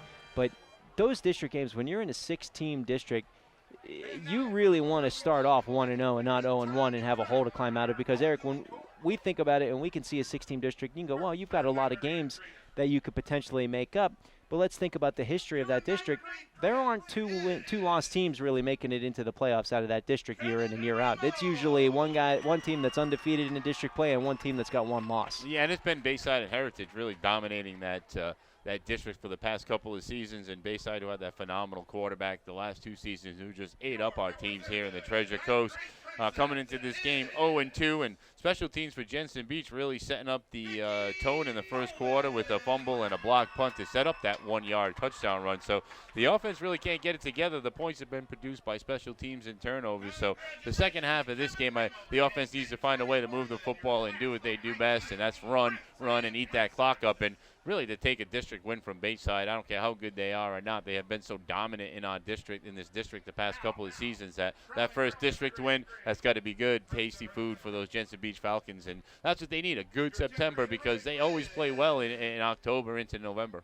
And it'd be scary. You look back at that team over the past couple of years, if they had found a way to put things together earlier in the year, how far could they have gone? Because they've always got that rough defense, always a tough team to play. We'll see if we can find out. We'll keep you updated on that score as we move through the game. Some other games we're looking at. St. Edward's on the road taking on Boca Raton Christian. St. Edward's looking for their first win on the season, and they are currently trailing 17-14 with 7:30 left to go in the first half. St. Edward's had a score first to take the 7-0 lead, but then Boca Raton Christian scored 2 touchdowns real quick to quickly retake the lead. In fact, they scored 3 unanswered scores to take a 17-7 lead on St. Edwards, but St. Edwards was able to close the gap a little bit with another touchdown halfway through that second quarter to get us to that 17-14 score. So that's the update on what's going on with games around the area. And once again, you know, we've got beautiful weather out here at South County Stadium. Can't say the same for all the other games we've got going on around the Treasure Coast, because 3 games have already been postponed until either tomorrow morning or Monday evening in the case of a couple of those games. Looked like it was going to rain a lot here earlier, but driving into the stadium, Eric, the skies kind of cleared in a good way. Sun was shining, rainbows were out, and it's been a fun game so far, dominated by the Russian attack of Treasure Coast. We're going to go ahead and take a break, and when we come back, we will talk about what we expect to see in the third quarter, and then we will have the start of the third quarter, live here from South County Stadium. We'll take a break. You're listening to the high school football game of the week on WSTU, and you're watching us on WLX TV, St. Lucy's education channel.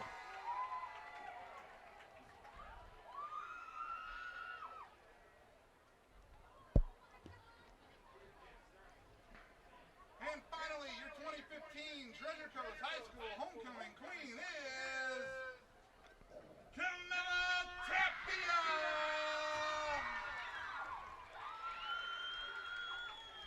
Congratulations, Jared and Camilla, on being our 2015 homecoming king and queen. One more round of applause for our homecoming tour, ladies and gentlemen. And this concludes our festivities for the evening. Congratulations to all our members on the corps. Great news! Your St. Lucie Public Schools has created an app available for you to download today. It's easy. Just go to your online app portal and search for St. Lucie Public Schools. Once you have downloaded the app, you have handy access to St. Lucie Public Schools news, calendars, athletic events, parent resources, educator resources, and, with just a single swipe, contact information and website links for all public schools in St. Lucie County. In addition, this app provides you with the ability to follow us on Twitter. Here you can receive more frequent information and real-time happenings in your St. Lucie Public Schools. Download the app today.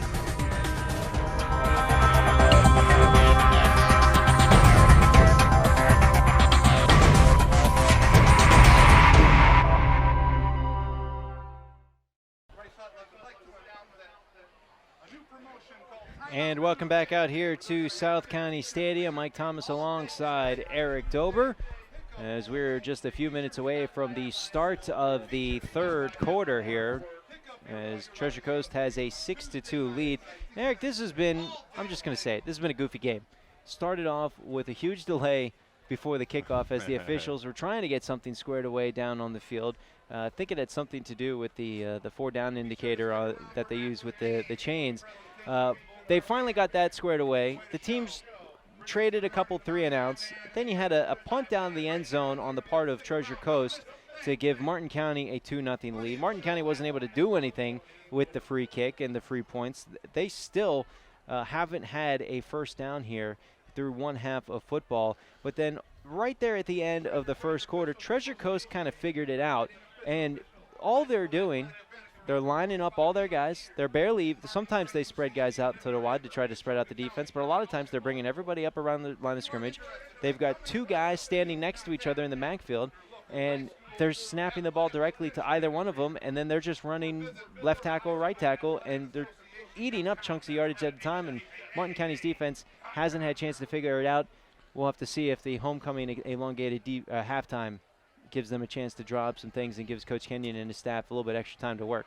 Well, yeah, it may stiffen up that offensive line for Titans, who are doing a fantastic job opening up holes. They're pulling their guards and tackles and putting them ahead of Birchfield, and he's reading the blocks brilliantly and finding little cracks and seams to pick up the 3-4 yards at carry, and that's what you want. Titans' offense is geared around 4 downs to get that first down. It's going to eat up a lot of clock. It's going to keep an offense off the field. It's going to keep them out of rhythm. And if that's what the Titans wanted to do in this game, then that's exactly what they're doing. They're playing power football. They're winning the battle in the trenches, and they're pushing County around. They're winning it also on the defensive side. The defensive front four for this Treasure Coast team has really dominated the offensive line for Martin County. But here we are as we get ready to start the third quarter. Treasure Coast will be kicking it off to Martin County. How important is it for Martin County to come and score here? And keep in mind, they trailed 14-3 last week against Okeechobee and scored the last 30 points of the game. Yeah, it's going to be interesting to see what Coach Kenyon does here in the second half. He may come out with that Tristan Simmons power offense, or I think what I would do is probably start throwing the football. Johnson had wide open receivers. He had time to throw the ball. There was one-on-one coverage on the deep ball. I think they need to go to the passing game and try to stretch this game out and possibly spread out that defense of the Titans. Here's the kick, and it is angled towards the sideline. It's going to be fielded at the 20-yard line. And the return man is number 2, Tristan Simmons. He will dive forward out across the 30 down to around the 32, 33-yard line. That's where Martin County will take over at the start of the third quarter. One thing notice with Johnson passing in the first half, he really didn't take any shots near the line of scrimmage or 5 yards down past the line of scrimmage. Those short intermediate passes, everything he was throwing were 10 yards downfield or further. Yeah, but he had guys open. He had opportunities, had one-on-one coverage, and he had the time. So they need to get the freshman a little confidence in that pocket and complete some passes. Ball's at the 33-yard line. Johnson's going to hand it off to Thomas. He's got some blockers, and he gets hit. The ball is out in a big way, scooped up on the run by Treasure Coast. This is Keandre Blackwood. Blackwood going down the far sideline, and he gets popped out of bounds as he gets inside the 25-yard line, and flags will come flying in after the play. But that is a disastrous way to start if you're Martin County, and an amazing way to start if you're Treasure Coast. That ball came out, and it went flying. There was no chance for Martin County to recover. No, and a great job picking up the football and advancing it up the field, taking it around the right side. I thought he had the opportunity to take it to the distance. The flags came in after the whistle, after players were out of bounds. So I think the Titans are going to keep the football here, but I have a feeling they're going to lose 15 yards. Yeah, there is a Martin County player down on the field. The coaching staff and the trainers are with him. Officials are huddled over the football. Right now the ball is spotted at the 25-yard line, and it looks like that would be Treasure Coast football because that fumble came out clean and the flag came at the end of the run. So I imagine it's just going to be, are we tacking on 15 yards or taking away 15 yards? And we're going to get a personal foul. This is on Treasure Coast. Yeah, there's 3-4 flags on this play. So whatever it was, I missed it, was pretty blatant. We do have a hurt player on the field. When you're switching sides from defense to offense on a fumble, offensive players are vulnerable and defensive players never get to block, really take advantage of players turning the wrong way, and I think they probably caught one a little after the whistle there on the sideline. Yeah, they marked it off. It's a 15-yard penalty. It's going to move it back to the 40-yard line, and it looks like it will be Treasure Coast football when we return. Now, the injured player is still down on the field. The Treasure Coast offense is getting set like we're going to be ready to play here soon. Martin County's entire team is taking a knee. This district really has played well against County the last few seasons with Central and Vero Beach. And, the Treasure Coast Titans, a bigger school, and it seems like much bigger players out on the field opposite what we're seeing in the trenches. So I think the Titans are going to come out and try to power this football right to the end zone again. I don't think they're going to change a thing. I know I wouldn't change a thing. They controlled the game in the first half, well, at least a quarter and a half of the game, and managed to go into halftime with a lead, and that's what you're looking for in a football game, is to go into halftime with a lead. So Robert Vaught was the injured Tiger down. He is up and walking on his own power on the sideline, but that is a turnover for Treasure Coast. 11:43 remaining in the third quarter. They take over at Martin County's 40-yard line.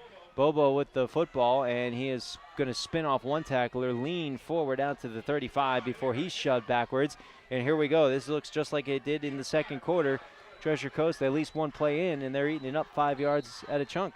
Yeah, they're pulling the guards on every play. If you don't have a blocker in front of you, you pull. You pull ahead of the runner, and then they're also pulling backdoor on the far defensive end.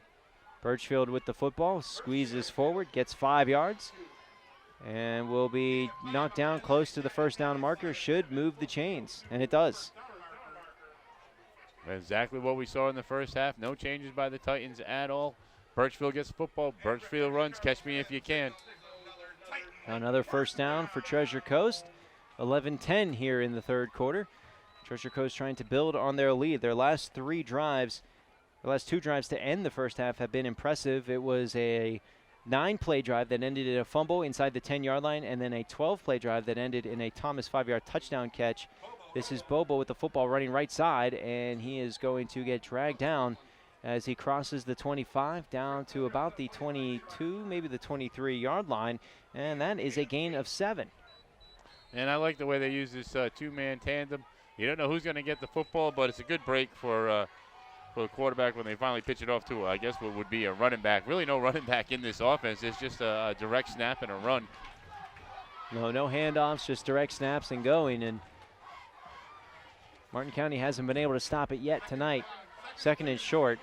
Here's another direct snap, and this is Birchfield. He gets ripped down in the backfield, tackled down at the 25-yard line, a loss of 2 on the play, and that's one of the first times that Martin County's defense has been able to stop that formation. Yeah, Joe Turner, the senior linebacker, getting in the backfield, splitting the gap that time. This time he followed the guard. I like that play. I think they should do more of that. If the guard pulls, you follow him with the linebacker. And a flag is down at the end of the play, and it's holding against the Titans. So that's going to back them up 10 yards. And it looks like that is close to the end of the run, so that's going to be even more of a penalty on this Titans team. They've been able to overcome penalties like that on other drives, but it's going to be second and very long. Ball is all the way back to the 35-yard line. Well, they got 3 running plays, so 5 yards a clip is what they're thinking. They're going to stick with the power. You may see a pass on one of these 3 downs, but I doubt it. I'm going to say 3 running plays in a row to try to pick up this first and eat up more clock. Another minute and a half, 2 minutes are going to be burned off the clock on these next 3 plays. Second and 15, and now we get another stoppage. Oh. Some piece of equipment down on the field. It's going to stop play there. Now we're reset, 10:02 and counting. It's second and 15 for Treasure Coast. Going from right to left, ball is on the right hash. And this is a direct snap to Bobo. Bobo is going to run right side, and he cuts back up inside the numbers. Gets out across the 30, inside the 30, and then the flag flies in late. And this time the Titans are pointing towards the Tigers, but exactly what the Titans were going to do, pick up 6 yards a clip and pick up a first down. We'll wait on the flag. A lot of flags. A lot of flags in this game, absolutely. Not very exciting football, but it's effective. Yeah, I'll tell you, the defensive sides of the balls have been amazing, and it's been a defensive battle. Both teams really are battling hard and fighting and clawing, and the Titans seem to get forward a little bit and then just go back 5. But you know what they're doing? They're eating up a lot of clock. Yeah, it's another holding penalty called on Treasure Coast, and that flag came in at the very end of the play. Thought there'd be some extra shoving on Martin County. That's usually what you see when the flag is thrown in that area, but backed him up, and this time the ball is moved back all the way to the 38-yard line. So here we go. Second down still, and they're going to do a handoff inside, and didn't fool anybody that time. They tried to do a little trickery with a handoff instead of the direct snap, and it was Wilcox who tried to cut it upfield, and he just got swallowed up. No gain on the play. Yeah, Stephen Moss, number 55, linebacker, not fooled 1 second by that misdirection handoff, but I like it. It was something a little bit different, and even though they didn't gain any yardage, they showed a little bit something different other than a direct snap and run. It is 3rd and 18. 8:50 remaining here in the third quarter. We'll see if Treasure Coast goes to the air here and try to make this up.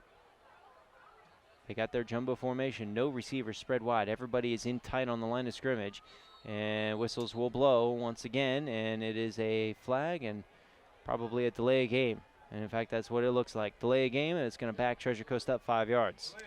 That was a pretty quick clock right there. I didn't think we were anywhere near time on that play. 5 yards will back him up to the 43. Didn't we just have a flag on the play before that? So how could they possibly have started the clock and ran out the No, there was the Wilcox run in between. Oh, okay. That's right. Third and very, very long, 23. Jumbo formation, nobody spread out wide.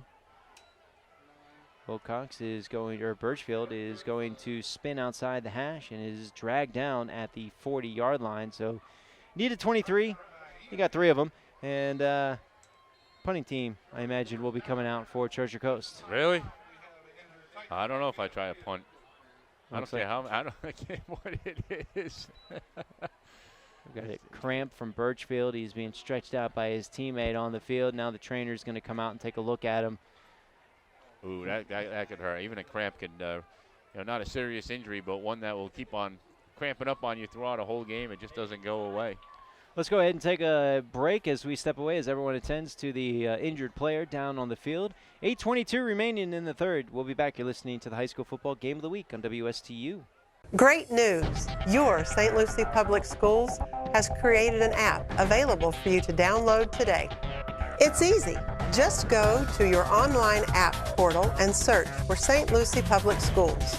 Once you have downloaded the app, you have handy access to St. Lucie Public Schools news, calendars, athletic events, parent resources, educator resources, and, with just a single swipe, contact information and website links for all public schools in St. Lucie County.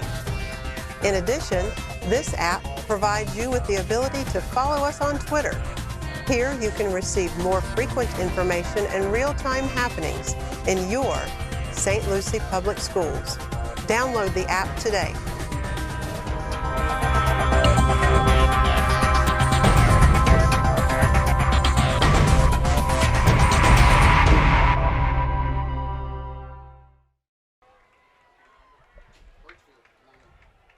Well, the injured player is up and walking back to the sideline.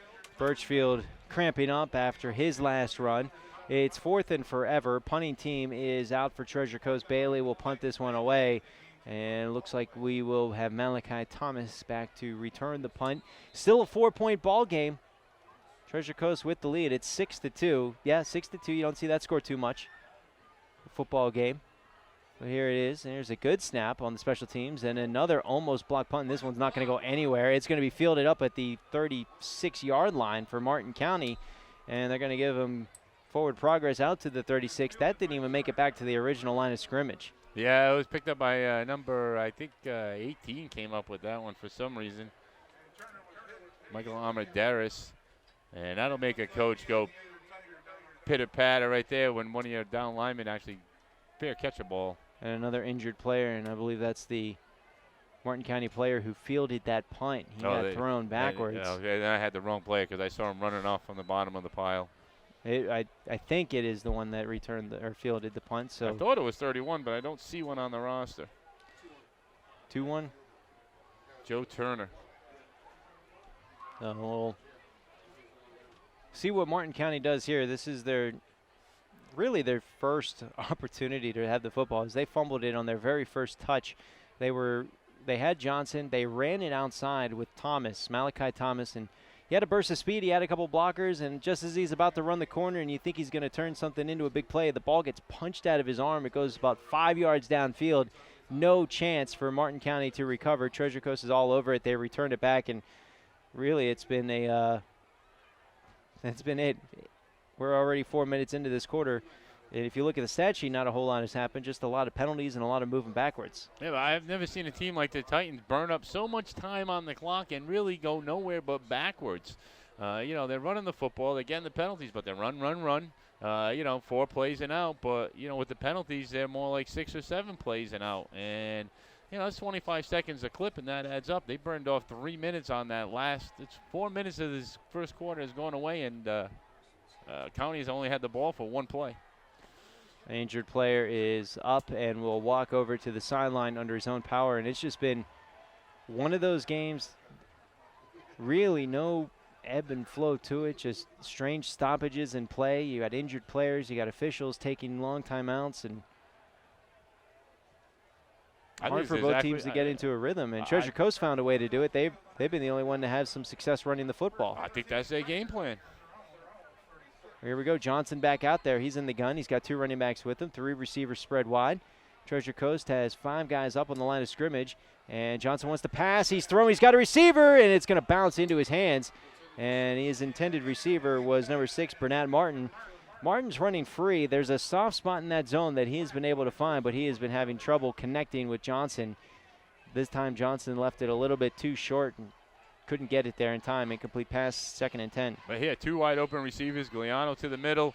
Treasure Coast had a blown coverage. They only had 2 cover guys and 3 wide receivers. That was an opportunity for a big play right there. 2nd and 10. Johnson hands it off to Harris. Harris trying to run outside. He makes 2-man miss. Lost the football. The ball is out. Scooped up by Treasure Coast. Here comes the 1-man to beat. And Johnson makes the touchdown saving tackle, but Treasure Coast is going to get 1st and goal from inside the 10. And then a flag comes in at the very end of the play. Yeah, celebrating, I guess. A little too much enthusiasm at the end of the run. But once again, the Titan defense causes a fumble, picks it up, and takes it to the 10-yard line of County. And County ran 3 plays the second half with 2 fumbles. Kenyon must be going crazy. 3 plays, 2 fumbles in the second half for Martin County, a team that has scored at least 28 points in each of their first 3 games. They're going to pick the flag up and wave it. I'm not sure what they were looking at originally, but it doesn't matter. It is 1st and goal from the 10-yard line for this Treasure Coast team. And once again, they're going to look to try to extend their 4-point lead. 7:48 remaining on the clock in the second quarter, or the third quarter. I don't even want to try to count up the time of possession that Martin County has. It is measured in less than a minute. 3 plays. 3 plays. 3 plays, 2 fumbles. I think it's 25 seconds, their time of possession here in this quarter. Here's a direct snap.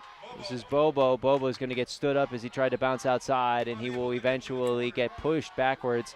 Stayed in bounds. Clock will roll. He might have gotten 1 yard down to the 9. Yeah, Perry Ellis hitting him first and then finished off by number 55, Michael Hunter, getting outside, not giving any room to Bobo that time to try to get to the outside.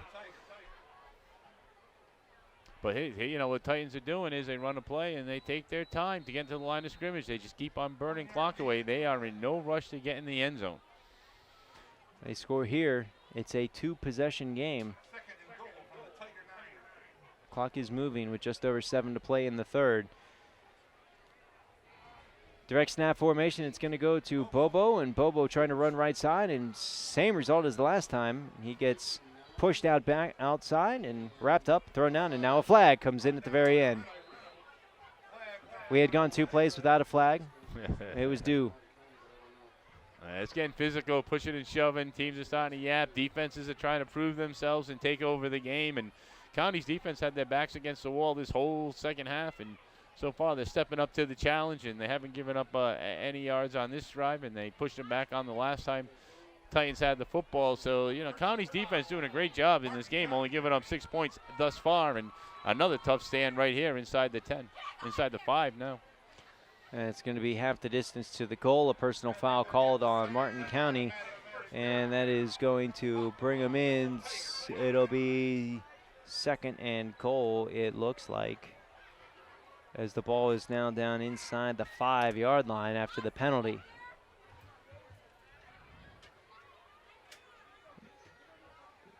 Now it's going to be first.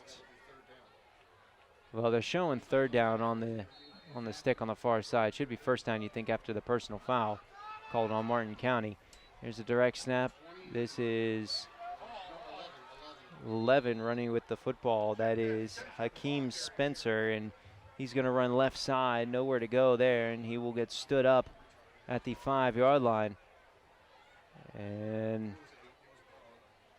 we'll see. They're showing 4th down on the flag on the far side. I would think it'd be 2nd down. And Treasure Coast certainly doesn't look like a team that's going to try to do anything goofy on it. They just announced here at the scoreboard that it is 4th down. So, am I wrong, Eric? I think that, yeah, they should have got another play on that penalty. They seem they lost a play here, and looks like the Titan coaches are trying to get the officials' attention, and they did. A personal foul on the defense you'd think would be in. They called a timeout.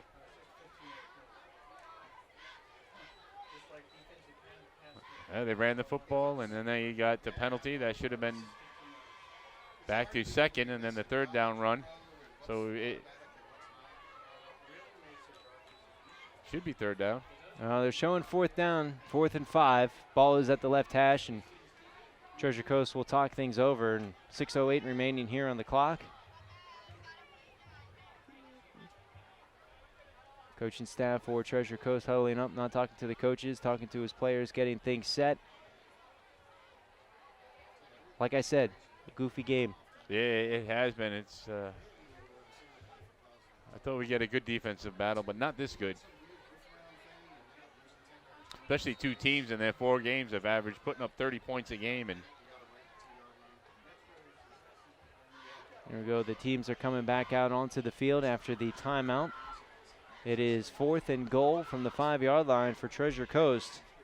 And as good as Treasure Coast has played throughout this game, ever since their first couple of drives, Martin County with the stop here is right back in it. They only trail by 4. Well, we'll see if the defense can step up. And the whistles will blow, and a Timeout called once again by Treasure Coast. They just called back-to-back timeouts. Stopping the clock once again with 6:08. We'll go ahead and take a break. You're listening to the High School Football Game of the Week. It's a quick break. We'll be back in just a little bit. You're listening to the High School Football Game of the Week on WSTU. Great news! Your St. Lucie Public Schools has created an app available for you to download today. It's easy. Just go to your online app portal and search for St. Lucie Public Schools. Once you have downloaded the app, you have handy access to St. Lucie Public Schools news, calendars, athletic events, parent resources, educator resources, and with just a single swipe, contact information and website links for all public schools in St. Lucie County. In addition, this app provides you with the ability to follow us on Twitter. Here you can receive more frequent information and real-time happenings in your St. Lucie Public Schools. Download the app today.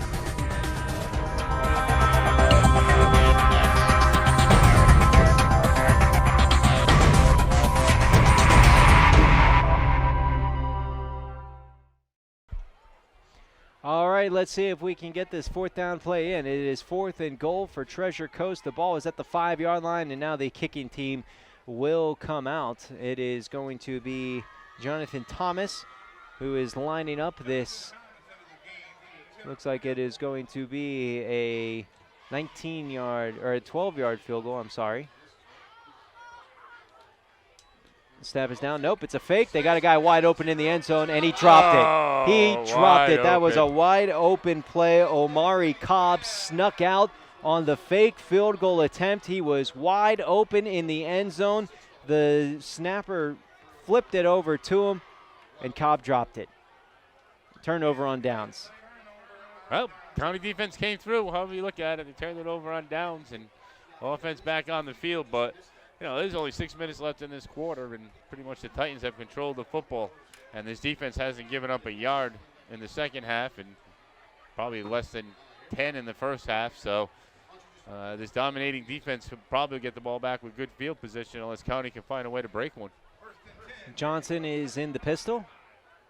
Harris is his tailback. He's got 3 receivers to the right, and Johnson wants to pass, and he's going to throw. He's got a man, and it is almost intercepted. It might be. He dropped it. He dropped it out. before he fell. He was looking, Johnson was, for number 6, Bernat Martin. He keeps going for Martin down on the sideline, and the defense that time was there. Poor choice, I feel, to throw there into the double, maybe even the triple coverage.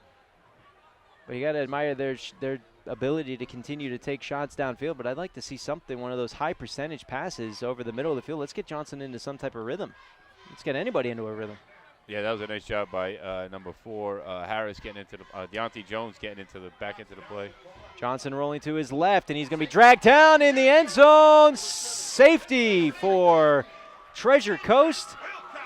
It is now 8-2. It's back up to a 6-point lead for Treasure Coast, and that time the interior pressure for Treasure Coast forced Johnson outside, and instead of trying to throw that ball away, he got shoestring tackled in the end zone. Yeah, Santos getting in the backfield, chasing down Johnson, and get him in the end zone, and a great job by the defense, once again by the Titans, giving up nothing. Couldn't pass, couldn't run.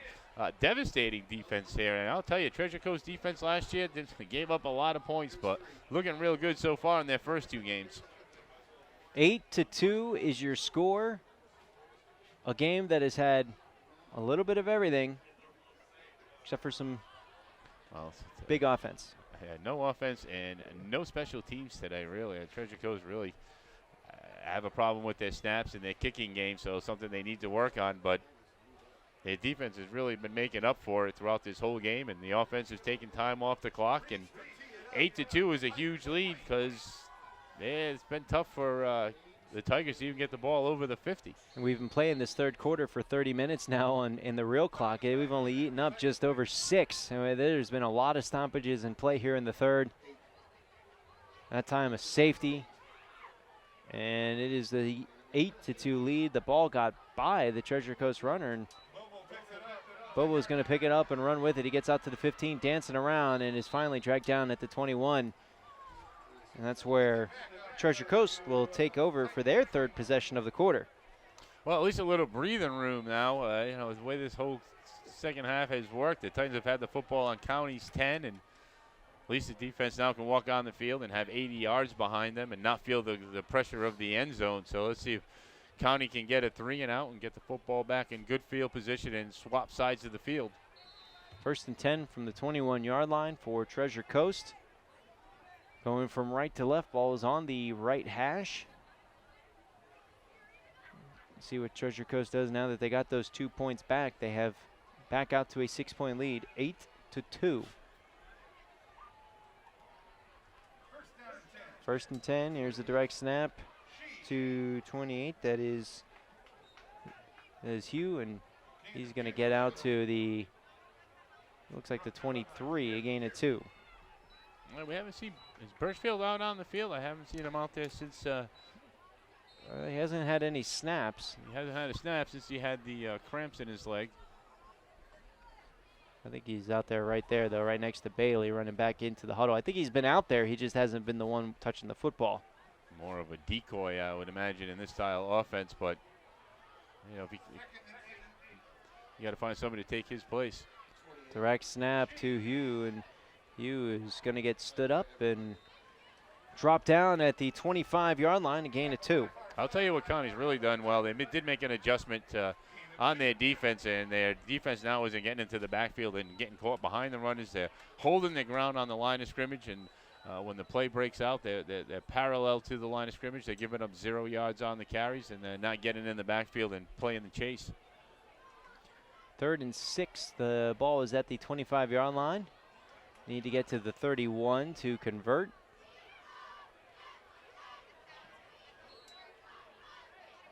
Clock is running with 4:45 left to play here in the 3rd. I don't think the Titans have any problem with taking up every second of the clock and taking a 5-yard penalty and then just letting this game tick away. And here we go. There it is. And the 3rd timeout called against Treasure Coast, so they've used all of their timeouts here in the 3rd quarter. 4:31 left to play. When we return, you're listening to the High School Football Game of the Week on Treasure Coast Sportsnet. Great news! Your St. Lucie Public Schools has created an app available for you to download today. It's easy. Just go to your online app portal and search for St. Lucie Public Schools. Once you have downloaded the app, you have handy access to St. Lucie Public Schools news, calendars, athletic events, parent resources, educator resources, and with just a single swipe, contact information and website links for all public schools in St. Lucie County. In addition, this app provides you with the ability to follow us on Twitter. Here you can receive more frequent information and real-time happenings in your St. Lucie Public Schools. Download the app today.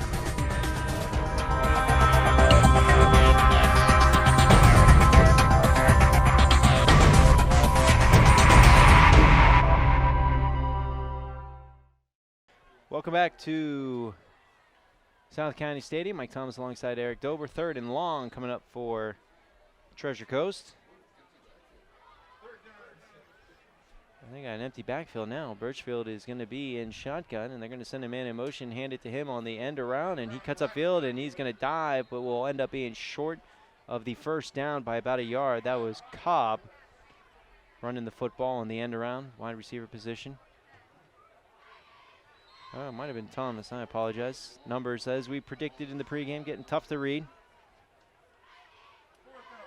Treasure Coast using big block numbers, which are nice, but they've got this ombre color to them, and they blend right into the rest of the jersey, and it's very hard to distinguish one number from another. So now on that 4th and 1, they are going to send the punting unit out there. Looks like it'll be number 3, Junior Green, going back to return the punt for Martin County. He'll be standing at his own 38-yard line, and the flag is down. Well, you have a flag. Nobody even moved. Official didn't even give the okay to go. I think it's the delay of game. Delay of game again. Wow, that's like the 3rd or 4th one on the Titans. They burned 5 timeouts because of not being ready at the line of scrimmage, and they just burning this clock a little too close. 3:43. It is a one-possession game. It feels like it's an insurmountable lead. with the way that Martin County has not been able to move the football here. That's a slow punt that's off the side of the foot and will go out of bounds.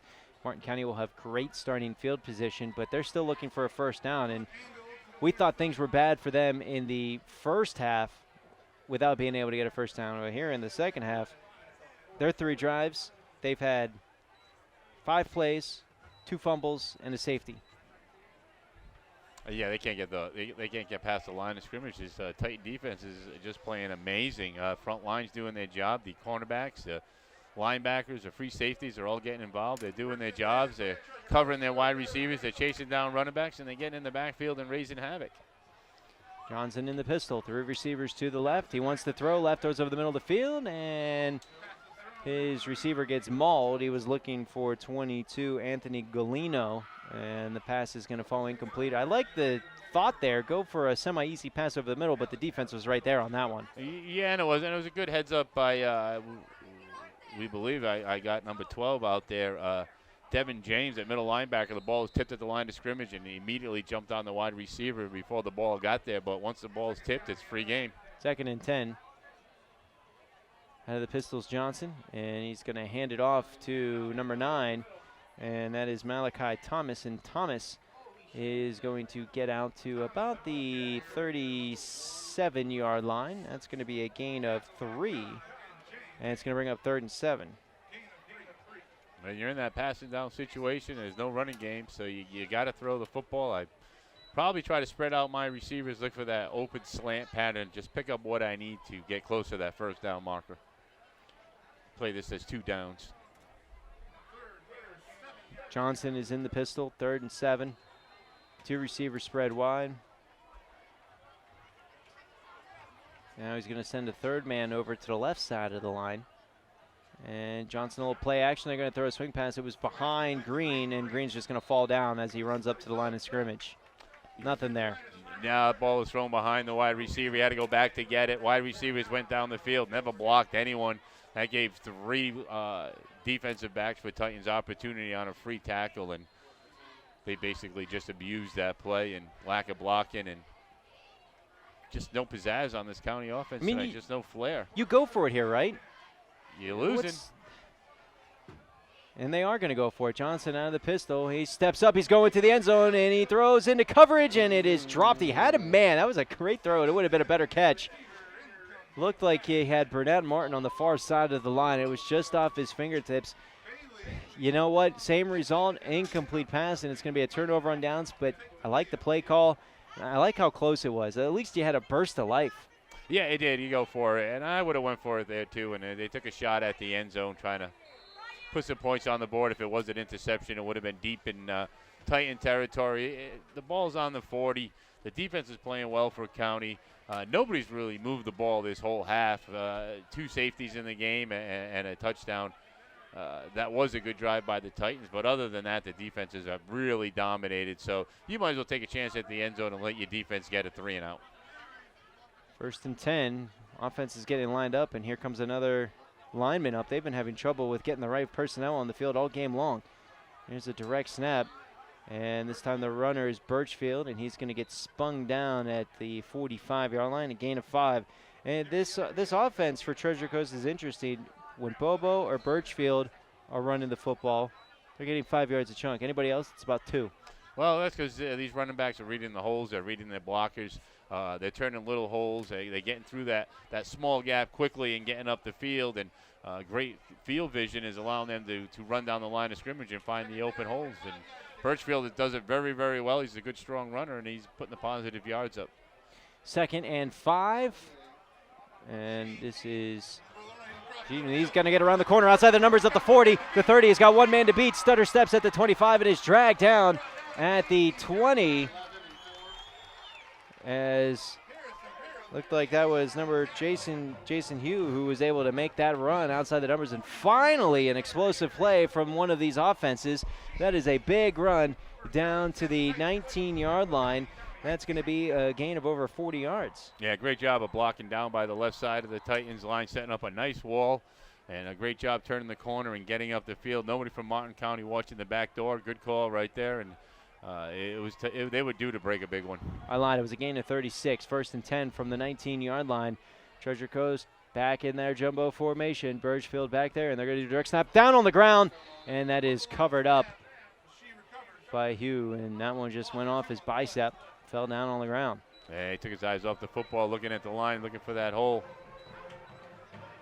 I'm going to back him up. We'll also 1 on the play as it backs him up to the 20, and we're under a minute to play here in the third quarter. Clock will roll. Actually, make it a loss of 2 as they're backed up to the 21. And we'll get at least one more play out of this quarter before it mercifully ends. 2nd and 12. They do split a receiver all the way out wide, single coverage. And they're going to run it anyway up the middle of the field, and Birchfield took a shot, and we're going to get a lot of pushing and shoving down there after the play. So far, the flags are staying in their pockets. There they go. Yep, there's 2 of them. Got a hat trick. A little, I've been pushing and shoving. I'll tell you, these guys on the interior are pushing and shoving and battling. It's a war out there. It's a war in the trenches. It's good old-fashioned 1950 football out there. Just run, run, bang, bang. Ball is down to the 16. It was a gain of 5. And you got unsportsmanlike conduct on both sides, offsetting penalties. Well, that was a 30-second waste of time. Because this ball's not going anywhere. Downs are going to stay the same. 11 seconds on the clock after the stoppage because of the penalty. I guarantee you, though, Mike, the next one, if they have another situation like that, both players are going to go. They're not going to keep up with the pushing and shoving and the offsetting penalties. They're going to make an example if this keeps happening. Ball is down at the 16. Need to get to the 9 to convert. Now the officials are going to talk things over with the coaches. Oh, they're not going to walk it off one way and walk it back right where they started, are they? No. I hope not. There we go. Now they got them spotted down. Now the ball is down at the 17-yard line. It is 3rd and long. 2 receivers on the right. And there's going to be an open receiver over there if they decide they want to pass it. They don't. They tuck it and run, and there's no gain on the play.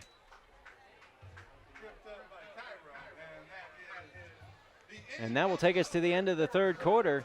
4th down when we return to start the 4th. Treasure Coast leads at 8-2. You're listening to the High School Football Game of the Week on WSTU and watching us on WLX. Great news! Your St. Lucie Public Schools has created an app available for you to download today. It's easy.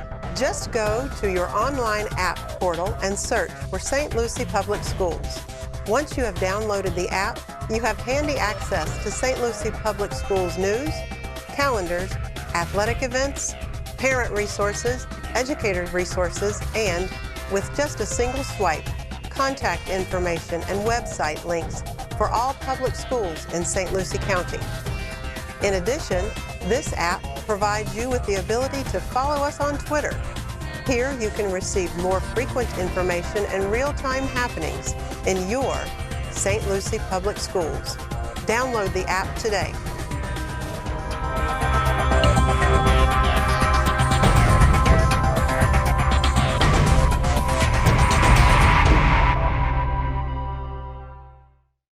Start of the 4th quarter here at South County Stadium. Mike Thomas alongside Eric Tober. It is 4th and 12, or 4th and 8 for this Treasure Coast team. We'll see what they do. The ball is inside the 20 at the 18-yard line. Let's see what they decide to do. It looks like they're going to huddle up and run a play here. Well, they haven't kicked a field goal yet. Extra points have been 2 fake attempts. One was a debauchery. The other one was a drop pass. They haven't got a punt to a snap to a punter yet. They got to run the football. There we go. And now they're going to motion everybody on the offensive side. That's got to be a flag. I can't move everybody like that. And the Treasure Coast thought that they were. No, it's Bond County. Well, that's what they were doing. They got the motion that they wanted. You could see the Treasure Coast linemen clapping flags all over the field. I mean, they did. They motioned 4 people at the same time. And they pulled the unbalanced line to the right, moved 3 players off the line to the right side. I guess you just don't see that often. You just don't see linemen in motion or a shift in linemen like that at the line of scrimmage. And it is encroachment on the defense. Apparently somebody's reading the rule book. And that's a free 5 yards. I Still whistled. 4th down. Not enough for a first. I thought once a lineman got that set on the line of scrimmage, you couldn't shift them like that, but You can tonight. anything goes tonight. I could be wrong. You just don't see it. Couple receivers on the left side of the line. They're going to run to the right. Couple blockers. There's a hole in the middle of the field into the end zone for the touchdown. And that looked like it was either Bobo or Birchfield. Yeah, I have to go with Birchfield on that one. The legs were way too quick, turning and burning through that line of scrimmage. Saw the opening, second gear, third gear into the end zone. Took advantage of a very, very tired Martin County defense. 14-2 is the score. They're going to line up for the extra point. Thomas will possibly kick this one. We'll see. Hasn't done it yet on his other 2 opportunities. Stage fright, the first one. And the snap is down. The kick is up, and it is blocked. It made it over. It kissed it to bottom of the rail and bounced right over.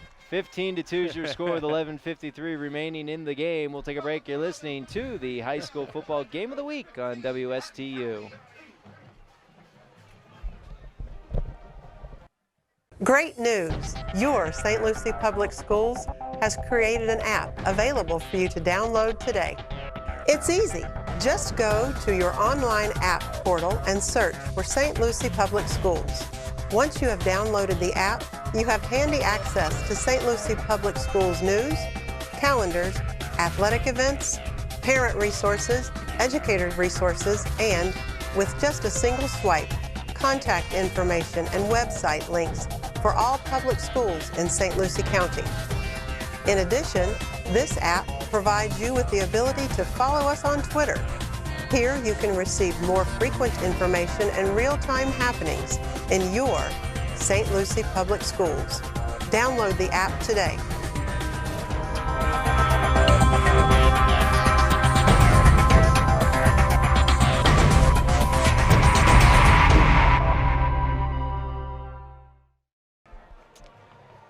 Welcome back to South County Stadium. A big drive from Treasure Coast makes it a 15-2 ball game. Martin County's offense has looked out of sync all night long. They are running out of time. They need to figure out something.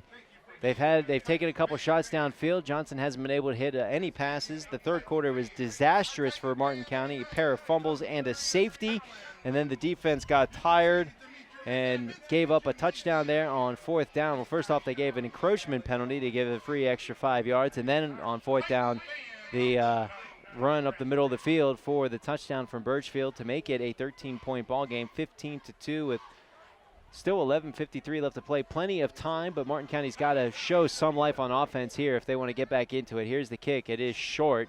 Little pooch kick that's going to be filled up at the 35. They make one man miss coming down the near sideline and will get knocked out of bounds, and that's a late hit. Yeah, clear as day. Malachi Thomas was pushed out of bounds at the 45, and then he got taken to the ground with a heavy shot at about the 48, and the officials are right on top of that to throw the flag. So maybe that's what you'll see to spark the Martin County crowd. Is that'll be you would imagine a 15-yard penalty, and will give them excellent starting field position. And there it is, the 15-yard penalty called on Treasure Coast. No, that's going to give the Tigers great field position, best field position they've had here in a long time. And again, punching them out sometimes does spark a team, but we've had that extracurricular activity after plays in this game, the pushing and shoving the hits out of bounds, and it's been a very physical game by both defenses. It's just that the county defense has been on the field way too long in the second half. And it didn't happen on the Martin County sideline. It happened on the opposite side of the field.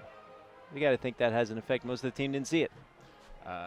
No, we did. It was right in front of us. Malachi Thomas felt it and saw it. So he got right up, though, got back to his other side. He's on the field ready to play football. He's a tough kid. He can take it. From the 38-yard line, a single coverage on the receivers to the right. Johnson looks over in that direction. He's going to hand it off to Thomas. Thomas tries to bounce outside. He gets spun down, and there's a flag. Yeah, you can't tackle on the shoulder pads, and here goes a chirping again. So flags flying all over the place on that one. Thomas tried to bounce it outside. He got spun around and thrown down. Looked like a horse collar tackle from up here. We'll see what the call is down on the field. and it is a personal foul. They're calling face mask on Treasure Coast, but that's still 15 yards. And when you're struggling to move the ball offensively, you'll take 30 yards in penalties. I mean, that's the biggest play on offense for the Tigers all night long. I don't think they have any play at 15 yards in this game. I think it took 6 seconds for them to gain those 30 yards. So it'll be 1st and 10 from the 23. Johnson in the pistol. He's going to get the snap and he'll hand it off. And there's a big hole up the middle of the field. And the runner is going to run up to the 20 and then fall down. Took what the defense gave him, was Malachi Thomas, nothing more. And it's a gain of, well, 3 or 4. Yeah, well, number 54, Alex Birchfield was standing right there waiting to put a big hit on him, and he just took the dive in the 3 yards. You want to take your shot, here's your chance, the one-on-one on the receiver, but they're going to hand it off again to Thomas, and this time he is going to push his way out. The ball is out. Treasure Coast has it. What's the call going to be on the field? The officials looked like they stopped forward progress at the 15. And that looks like to be the call on the field. They're going to say forward progress was stopped at the 15, and then the ball came out. So it doesn't count. It's going to be 3rd and short. You got to hold that football, 2 hands, 2 arms. The Titans have been stripping it out all night. You got to protect it. You can't give it back again. They motion Green out to the slot. And defense is going to jump. Number 51 for Treasure Coast, Benjamin Doris-Saint. And that's going to be an automatic 1st down after that 5-yard penalty. Good enough for a 1st down anyway. So, hey, Martin County's picking up their first downs in the game. They hadn't earned it. 12 from penalties, but hey, they got 2 1st downs. It's been the best offensive drive they've had all night, thanks to the Titans' defense. And that's not what we've been seeing all season. This County offense has been averaging 30 points a game. And here we go with their big jumbo package. Once they get inside the 20, they like to go to this. Tristan Simmons, all their linebackers come out. Tristan Simmons has 4 touchdowns out of this formation. I'm really surprised they didn't go to this earlier, trying to spark some offense. Let's see what they can do here. And Simmons is going to step up into the middle, and he is going to gain a short gain as he crosses the 10. And, hey, a flag is in. And this was going to put County back, and this is too bad. This blatant push, and you just can't do that. You just can't push a player out in the open field like that. Wasn't even in the play, and that's going to cost his team big. So Simmons and the rest of the linebacker core will trot out back to the bench. Johnson is coming back in, as that foul is going to back him up outside of the red zone, it looks like. And I'll tell you what, the Titans were ready for that formation. They had everybody in the box. They were tight, 8 players. Even brought the cornerbacks and the safety in tight. They knew there was no fear of a pass on that play, and they just keyed on number 2, and he got hammered. And this one's going to mark him back out to the 25. Personal foul called on Martin County, actually the 24. It's still 2nd down, and it's going to be 2nd and long. 2nd and real long. About 20-something. Green gets motioned out into the slot on the right side. Martin all alone on the left. Johnson's looking that way. Now comes back into the middle of the field, throws over, and he's got a receiver caught down on his knees. And that is Golino, number 22, who is the junior wide receiver / tight end. Finally, a completed pass here. Yeah, Golino's been open over the middle all night long. We brought up his name a couple of times, breaking some patterns wide open. And first time that Johnson is thrown to him and completes his first pass of the game, picks up a legit 1st down, closer to a legit 1st down, now 3rd and 7. Oh, that was a long way.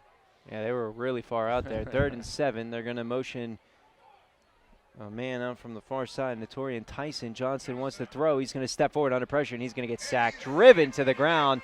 2 defensive players for the Titans come flying in, and one of them was Benjamin Doris-Saint, who came in and just drove Johnson back, and that is going to knock him back. It's going to be 4th down. I imagined we would see Skylar Reese come out to kick a field goal here and make it a 10-point game, or maybe you still try to go for it, and they will try to go for it. Down by 13 with 8:45 remaining in the game. Field goals don't really matter here. 3 receivers spread wide. Johnson wants to pass. He's going to the end zone. He's got one-on-one, and Tyson bobbled it and dropped it. Yeah, Tyson, a basketball player, you got to get it up high to the 6'4 receiver. You got to get him above the crowd, not down low where the defensive backs can get a hand on exactly what happened. Tyson made a good effort, but the ball just wasn't thrown high enough. you had the looks that you wanted earlier in the drive. That one, the defense seemed to be on point.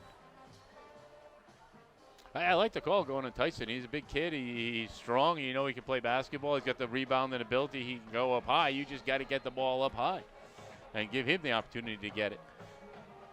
So now I imagine we're going to see a lot of runs from Treasure Coast as they try to milk out this clock.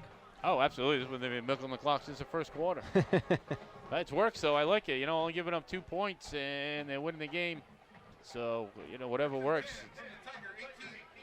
Well, we want to thank WLX TV for coming out and filming this game for us here tonight as we got a big run for Bobo. Bobo breaks free on the right side of the line, gets outside the numbers across the 40, and will get pushed out of bounds near the 45-yard line to the 46. Big run from Bobo there as that formation is starting to wear down this Tigers defense. And as I was mentioning, the WXTV came out to film tonight's game. The St. Lucie Education Channel, they're going to be replaying it Monday night at 6 o'clock and then throughout the rest of the week whenever they can find time for it. And it will be available on demand on YouTube. So we want to thank WLX TV for coming out and doing a great job setting up for us. And always love it when we get a chance to bring the video portion of this game so you can see all the mistakes I make. Yeah, but you better have your fast forward button ready to get through all these flags in this game. In between the flags, you'll see a great game, I promise you. 1st and 10. And it's another direct snap. They're running to the right side of the line. Bobo is going to drag the pile out to midfield. Gain of 4. And now Bobo's starting to show the strong legs. First half, we saw a lot of Birchfield and Bobo a lot in the second half. And Bobo's got the strong legs, and now he's grinding out the yards and bringing another fresh set of legs when you bring in number 28, Hisu. And that's how you play this game. No handoffs, just bring in fresh running backs. Treasure Coast trying to improve to 2-0 after losing 12 straight regular season games. This isn't the same team as last year, that's for sure. Yep, they're all grown up now. They're all juniors and seniors. They got a 13-point lead on undefeated Martin County with 7:45 remaining. Here's a run up the middle, another hole as this is Birchfield, and Birchfield's going to get dragged down as he crosses midfield to the 46-yard line of Martin County. That was a gain of 4. It's going to be 3rd and 2. Exactly what you want out of this offense. Now you have 2 plays to get 2 yards. And in between those 2 plays, you burn off another 50 seconds, almost a minute of clock. And that's what they're all about right here. Ball control and running. Treasure Coast going from left to right. Clock continues to roll as we're approaching the 7-minute mark. Everybody's up on the defensive line, and the runner makes a couple people miss in the backfield. He picks up the first down and more, and he is pumped as that was number 28. That is Jason Hugh. And Hugh's been finding some running room here this second half. He hasn't really been having that much luck earlier in this game, but last couple drives, he sure has been able to make it work. And now we're going to get a timeout called by Martin County as Coach Kenyon wants to come out and direct his defense a little bit because now they've been giving up even bigger plays than they were out of this formation. We'll take a break with them. You're listening to the High School Football Game of the Week on WSTU and WLX TV. Great news! Your St. Lucie Public Schools has created an app available for you to download today. It's easy. Just go to your online app portal and search for St. Lucie Public Schools. Once you have downloaded the app, you have handy access to St. Lucie Public Schools news, calendars, athletic events, parent resources, educator resources, and, with just a single swipe, contact information and website links for all public schools in St. Lucie County. In addition, this app provides you with the ability to follow us on Twitter. Here you can receive more frequent information and real-time happenings in your St. Lucie Public Schools. Download the app today.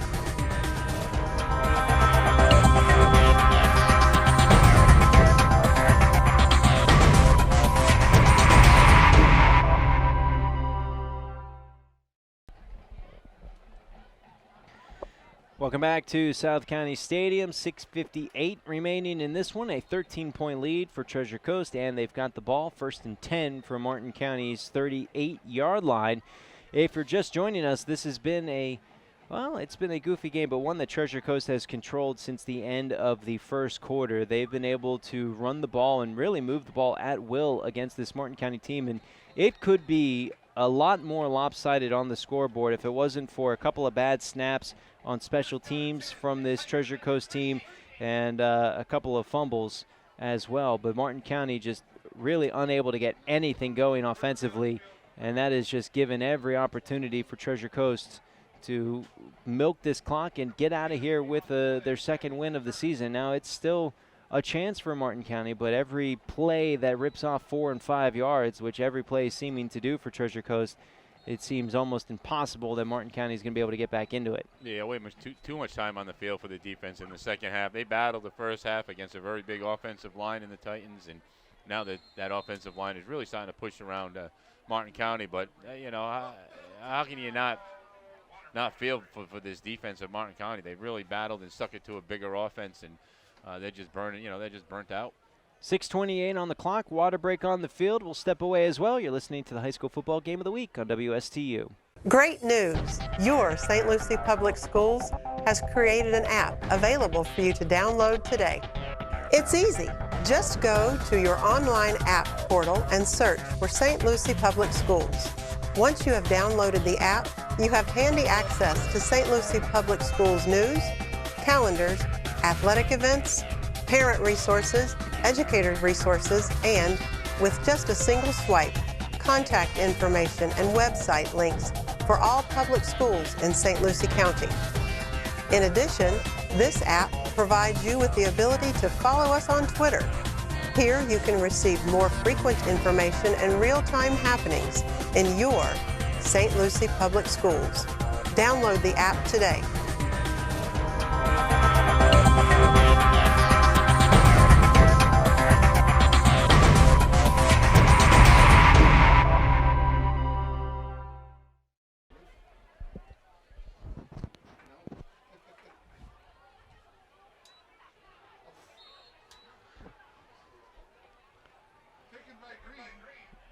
Welcome back to South County Stadium. 22-2 after an impressive touchdown run from Hugh of Treasure Coast. And on the ensuing kickoff, Green ran out of bounds on his own inside the 25, actually at the 21, and then there's a flag down on the field. They're going to have to wash those hankies. They've been getting their use today. That is, 10, 15 penalties we've seen?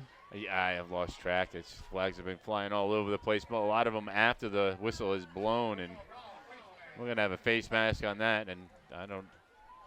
How could you have a face mask when the runner ran out of bounds without anybody near him? It's after the whistle stuff. These kids can't break up and go to their huddles. A lot of jawing, a lot of pushing and shoving, and it's caused a lot of the penalties in this game. Not only sloppy play and delay of games, but we've had a lot of personal fouls that really should have been called, and self-control hasn't been one of the things in this game. So it is going to be 1st and 10 from the 37-yard line. Martin County with the ball. Johnson in the pistol. He'll get the snap and he'll throw he'll bounce it into Malachi Thomas. They're going to count it. It clearly skipped into his hands. I guess that was a backwards pass. I think it was behind the line of scrimmage, so it would have been a fumble. So.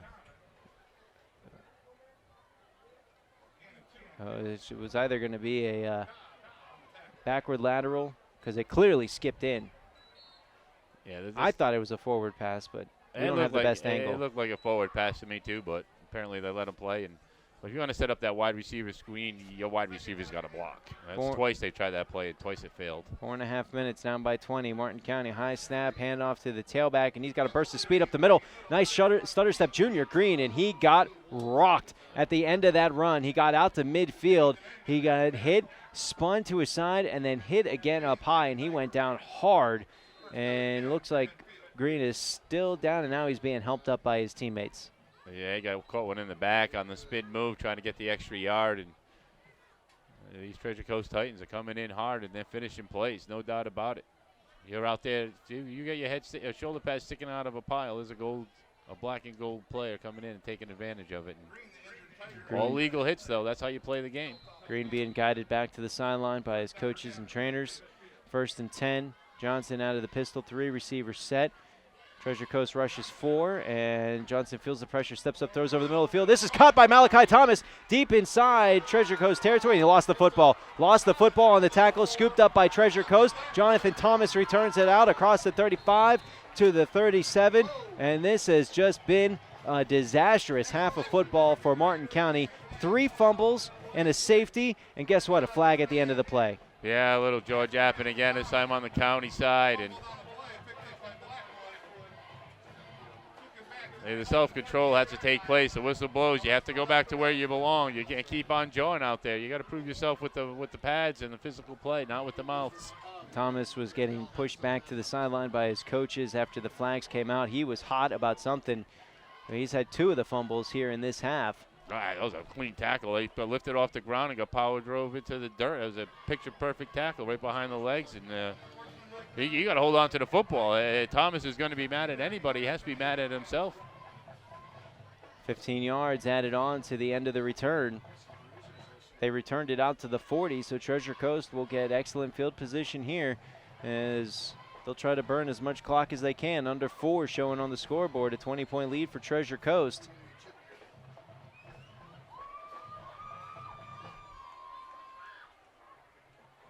First and 10.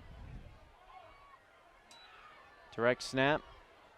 Runner gets out across the 45 down to the 44. It's going to be a short gain on the play. That's okay. This offense is designed to chop up get small yards and eat up a lot of clock. And I'm sure right now the Titans would be more than satisfied to just get a couple of first downs and end this game 22-2. Second and 6. Ball is at the 43. Clock is rolling, 3:15 remaining.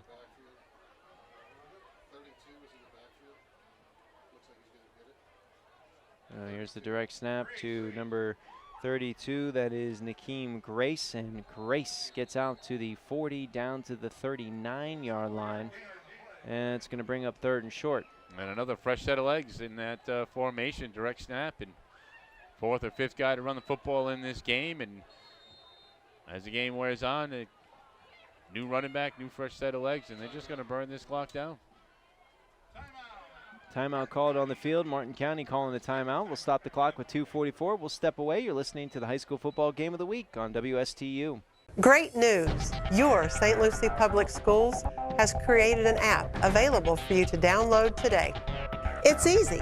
Just go to your online app portal and search for St. Lucie Public Schools.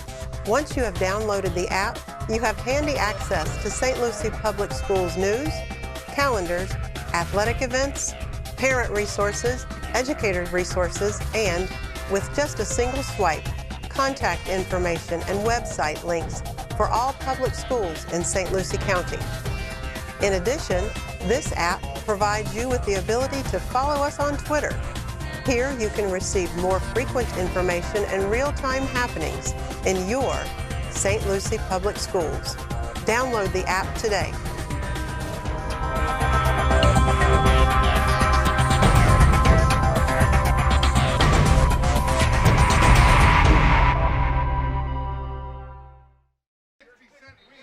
It is 3rd and 3 for this Treasure Coast offense. We've got 2 minutes and 44 seconds left to kill on the clock. It has been a surprise performance for these Treasure Coast Titans. Come out, they've really dominated all phases of the game except for special teams, where it's hard to say anybody dominated special teams, at least tonight. Normally Martin County dominates special teams. They haven't really had a chance to. And Reese Pepler has had Skylar Reese has had a couple of punts, but he's been under pressure every single time he's had to punt one away. And now it's 3rd and 3 for Treasure Coast. Direct snap to Grace. Grace gets outside the numbers, has the first down and more. He'll be knocked down. It's still some pushing and shoving down there. Yeah, very physical game. It's been like that all game. It's been elbow to elbow, shoulder to shoulder, push and grind. Who's the toughest? Who can hold the line of scrimmage? Who can't hold the line of scrimmage? And it's old school football out here. Ball is at the 35-yard line. 1st and 10 for Treasure Coast. Clock will roll with 2:40. A lot of new numbers on that defensive line for County in this fourth quarter. I think the Coach Kenyon recognizing how tired his starters are. They've been out there this whole half. I mean, there literally has not been a solid drive put forth by Martin County in this game. This has been the first time that their offense has not had any success in a ball game. Tackle made as the runner gets out across the line of scrimmage down to about the 33-yard line. I mean, this is a Martin County team that has put up 28 points minimum per game each of the first 4 weeks. They come into this game, and the offense has been shut out. It's 22-2. That 2 came on the safety, where it wasn't even a defensive stop so much as it was a punt where the snap was high over the head of the punter. Yeah, it was a gift right there because Treasure Coast special teams and their confusion in their first quarter, how they were going to line up on the field, kind of put that 2-0 on the board real quick, but that was about it. After that, Treasure Coast got their act together. They started running the football and started controlling the clock, and then just their physical strength took over the game on both sides of the ball. Minute and a half remaining, second down. Runner's going to go right side, gets out across the 30, bounces outside the numbers, has a blocker, and it will get pushed out of bounds at the 26-yard line. Flag is down at the end of the play. I'll tell you, we haven't even seen the Titans take the ball to the outside the tackles at all. That's one of the first times I think they actually got pushed out of bounds and stopped the clock because of a running play. Not that the flag wouldn't have stopped the clock, but they've been running between the tackles and keeping the clocks going. They're not looking for the sidelines. I'm sure right there, Coach is going to say, looking at game films, you should have went down inbounds and kept the clock going. Oh, it was a holding penalty called on Treasure Coast, so it'll back them out to the 37, and it'll be 2nd and 12. You know, it's going to be interesting, Mike, is to see how this offense goes up against Central and Vero Beach. Is it going to be what they need to do to overtake those two high-powered offenses and keep them off the field? So, we'll see. This district looks like it's going to size up to be a very physical district. Well, we've seen the blueprint years past. Here's the runner. He broke through the middle of the field, inside the 10, tackled inside the 5. Did he get into the end zone? No. Down at the 1-yard line. That looked like it was Mac Matthews, I believe, number 22, running with the football down to the 2. He could have been in the end zone. There's no official back there to officially see the knee down. They were all up at the line of scrimmage. Even the ref officials are getting in tight on this type of offense. 45 seconds remaining. You know, the blueprint to beat Central and Vero Beach is to keep the ball out of the hands of their offense, and that's exactly what this offense is set up to do. Long drives, and it's just a matter of how much can you match up against the defense of those guys. An extremely physical defense here at Treasure Coast, so it's possible the game could stay close. Runner gets into down close to the end zone, and he is in for a touchdown. That is 22, Mac Matthews. He had the big run last time, but got down to the 2. They gave it to him to finish off the drive, and the touchdown is going to make it 28-2 with 25.6 seconds remaining. Our Martin County defense. That's all second string is in there right now. Yeah. Coach Kenyon giving some guys opportunities to make plays and give them some field time and going up against a bigger physical team. And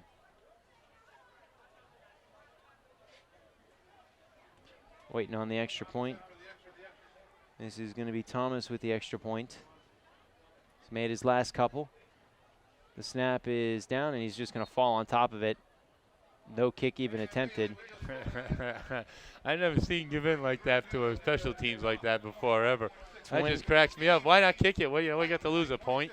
25 seconds remaining when we come back. 28-2 is your score. Treasure Coast winning this one. You're listening to the High School Football Game of the Week on Treasure Coast Sportsnet.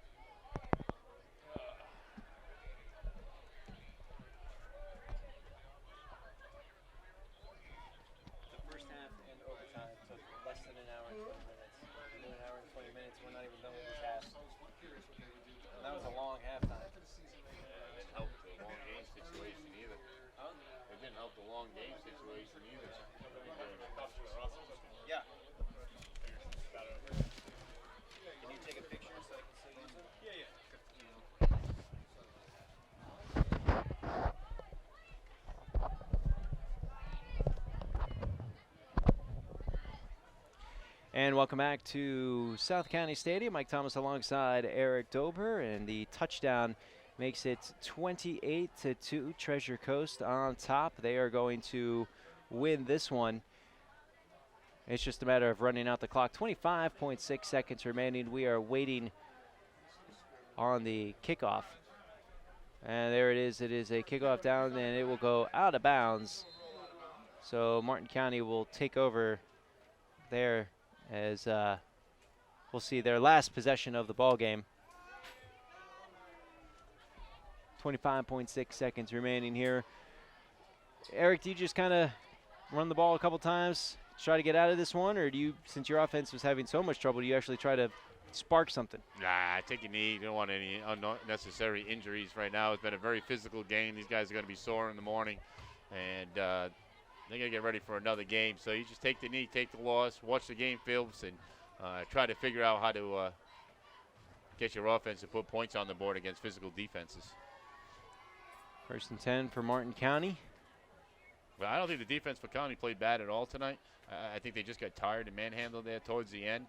When you're on the field for a whole half of football, you're not going to last too long, especially when you're going against a team that outweighs you by every position on the offensive and defensive line. Johnson's coming up under center, and he will take a knee, and that will be it for the ball game. That'll send us to our post-game show. 28-2 is your final score, and Eric, it's hard to get a read on what happened here in this team, but from what I could see, it was really the offensive formation that Treasure Coast came out with. Martin County's defense, they didn't have an answer for it. They started giving up long drives to Treasure Coast early in this game, going all the way back to the first quarter. They were able to get bailed out by a couple of self-inflicted mistakes that Treasure Coast had, but this could have been a much more lopsided score than it was. Yeah, it could have been. I mean, the way Treasure Coast plays football is, small yards, 3-4 yards, play 4 downs to get a first down, eat up clock, keep the offense off the field. Their game plan was brilliant. They had a little confusion in the first half of the first quarter, but once they got the butterflies or they got things in order, they pretty much dominated the game, and they won the physical battle. And that's what it came down to in this game, was just who was more physical in the trenches. Well, Martin County next week, they're right back here on this very field. They're taking on Centennial High School, as it'll be their last game before the Martin Bowl against South Fork High School coming up on October 2nd. We will carry that game for you on WSTU. Some final scores coming in for us. Westwood final. They got their first win of the season. They improved to 1-2. They beat Jupiter 27-7 there. We'll have more on that game during the Quit Coaches Corner. Jensen Beach on their way to a dominant victory against Bayside. They are up 42-7 against their district opponent in the fourth quarter with 9:20 left to go. We're going to have a lot more on that game Thursday night in the Quit Coaches Corner and Falcon Fury, which airs immediately after Coaches Corner at 7 o'clock. Fantastic show. Coach Caffey, in-depth interviews. There hasn't been a single question he hasn't given me an in-depth look on, or an in-depth answer to every single time. And they have a brutal schedule. They've got Bayside this week. They've got Oxbridge Academy coming up in their homecoming game this Friday night. Oxbridge Academy, a very, very tough opponent. Eric, we're going to be out there at Jensen Beach High School broadcasting that game here on WSTU as our game of the week. And then we turn around in 2 weeks from tonight. It's the Martin Bowl. Yeah, looking forward to the Martin Bowl. And looking forward to seeing Jensen Beach play. Playing some good football, best start they've had in a lot of years. Putting points on the board, defense looks good. All kinds of good things going on in Falcon Country. And then, of course, the Martin Bowl, never a dull moment. So a lot of things to talk about when we get on Coach's Corner. Only a few games, but we can start at this point of the season, start predicting which teams are going to start dominating and which ones are not. Well, that's going to do it for us here tonight. We want to thank you for joining us. If you listen to us on the radio, WSTU 1450, we want to let you know this game will be replayed on TV, WLX-TV, St. Lucy's education channel. It'll replay Monday night at 6 o'clock, and then replays will happen throughout the week, and it will also be available on demand on YouTube. We want to thank WLX for TV for coming out and broadcasting this game for us here. And Eric, it was a game. We'll say that. It was a game, and it was a good win for Treasure Coast, a team that lost 12 games last year after the season they had last year to start off 2-0. really impressive for the Titans. It was a whole different team this year at Treasure Coast High School. It's not what we saw last season. That district is going to be a tough district. It's going to be a good 4-team district. So they'll start playing the district game soon, and Treasure Coast just proved to me that they're going to battle with Central and Vero Beach. That's going to do it for us tonight. For Frank Mezzapel back in the studio and Eric Dober, I'm Mike Thomas. Good night, everyone.